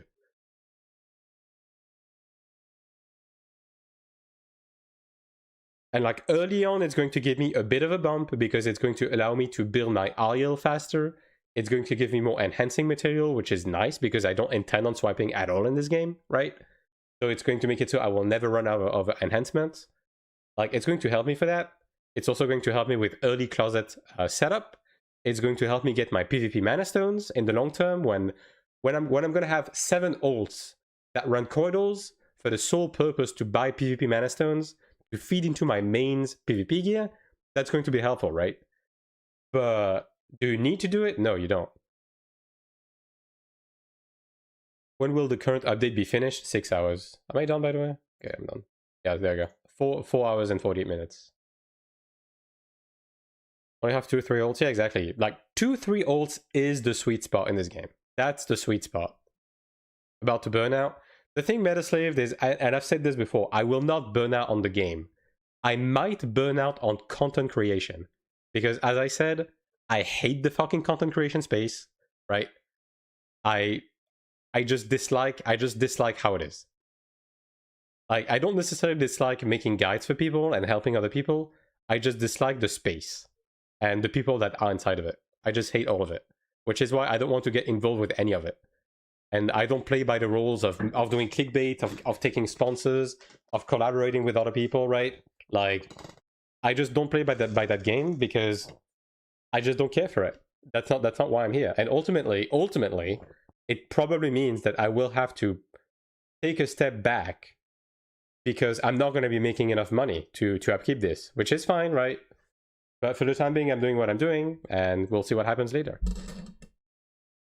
No more streaming, boys. The partnership already made him rich. Yes. What's that video? That's a Templar. How old is this? A month ago. It's not quite up to date then.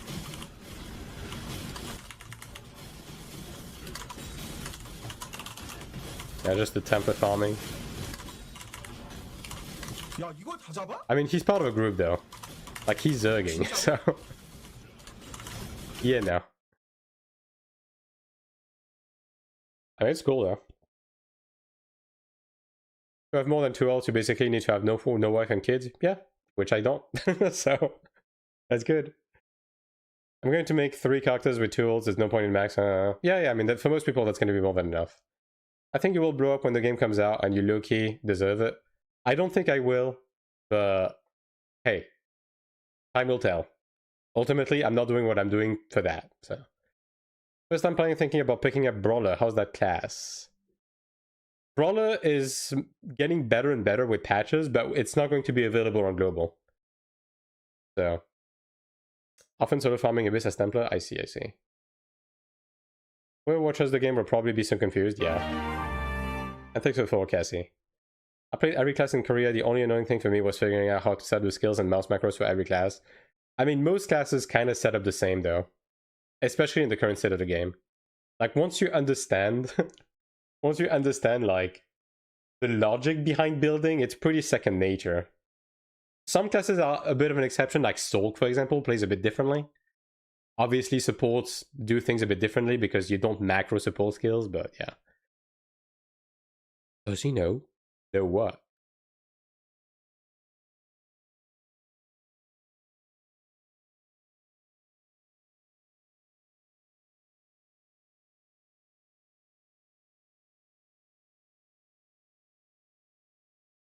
But yeah, like honestly, like I should answer my Lagofast rep, by the way. I think my Lagofast rep probably fucking hates my guts because I have been refusing every single sponsorship opportunity that they've given me. I have refused to put a banner. I keep telling them I will not put your fucking sponsor in my dungeon guides. Like I think my rep just fucking hates me at this point. Look, it is what it is, alright? I was pretty fucking upfront when I started the sponsorship. I will do shit my way. And my way does not involve shilling for shit. So yeah. Did NC ever answer about the code? Bro, the guy, my NC rep has been offline on Discord since the 14th. I don't know, man. I mean, he's probably on vacation. I don't know. It's not looking too good, though. Long ass vacation, yeah. I mean, maybe he's gonna be back at the beginning of September. Like, we'll see. Vacays for sure, yeah, probably.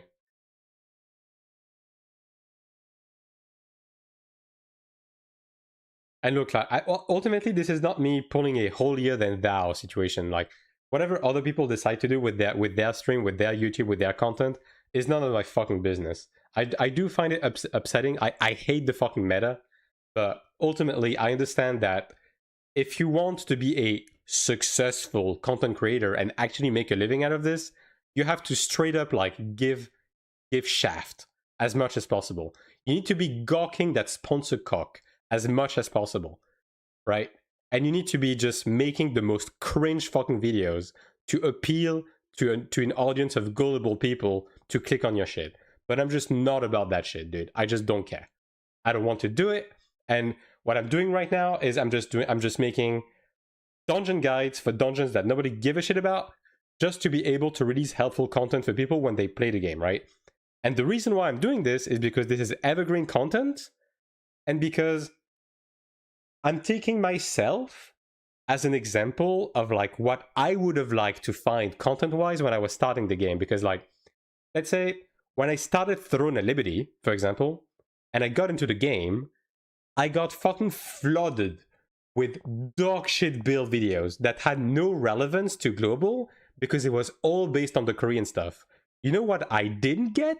Fucking content guide. And you know what happened? People were gatekeeping people on the fucking early dungeons because if you didn't know the one mechanic the dungeon had on day one, you were just getting kicked from groups, right? So I'm doing this for the people who didn't play Korean Taiwan. Because this way, someone who didn't play Korean Taiwan, they're going to be able to just look at these videos and not be gatekept in fucking pugs. I don't care that it's getting me no views, right? I just want to provide a service to people. Which is why I'm not doing the, here are the 10 mistakes you shouldn't make at the beginning of AION2. Like, because this is irrelevant. It's just fast food that's not going to help anybody right now, right? I'm going to be releasing early progression guides like literally the week before AION2 comes out to be sure it's as accurate as possible. And for the rest, I just don't give a shit, right? That shit happened to me on Throne 2, yeah, because that's just the meta, and I just fucking hate that, dude. I just hate this space, man. I just fucking hate this space.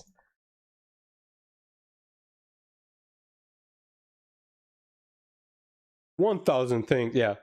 50 things you need to know about the game, and then it's like, just, I don't know. I'm fine that I didn't play Korean Taiwan. Yeah, like the goal of these is that if you're a Korean and Taiwan veteran, you're gonna be able to send those to your like non-Korean Taiwan veteran friends when you start, and be on even footing when putting a step into dungeons, right? Like same with the system guys, same with the building guys. Like these are tools that they're not meant to catch your eye. They're just meant to be helpful, and that's what I'm trying to do, right? But it's making me no money, obviously. especially since I'm refusing sponsors. So.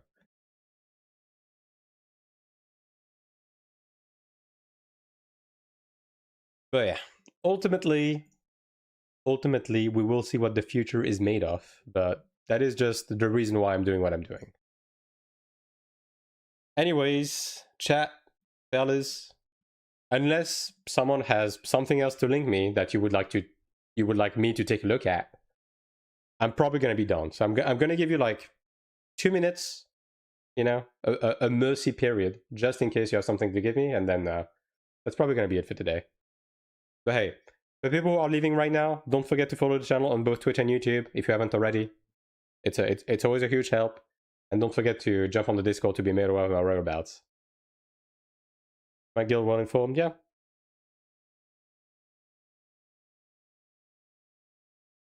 Can't you leave the sponsors at the end of the video? That could work. I'm not doing this on... Okay.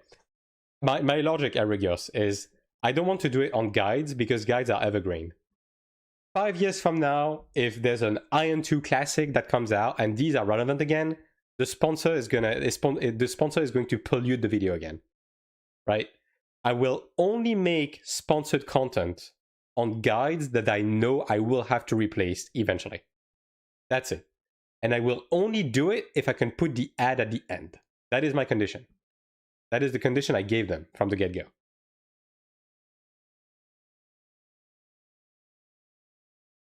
Patcho, what's your take on the change?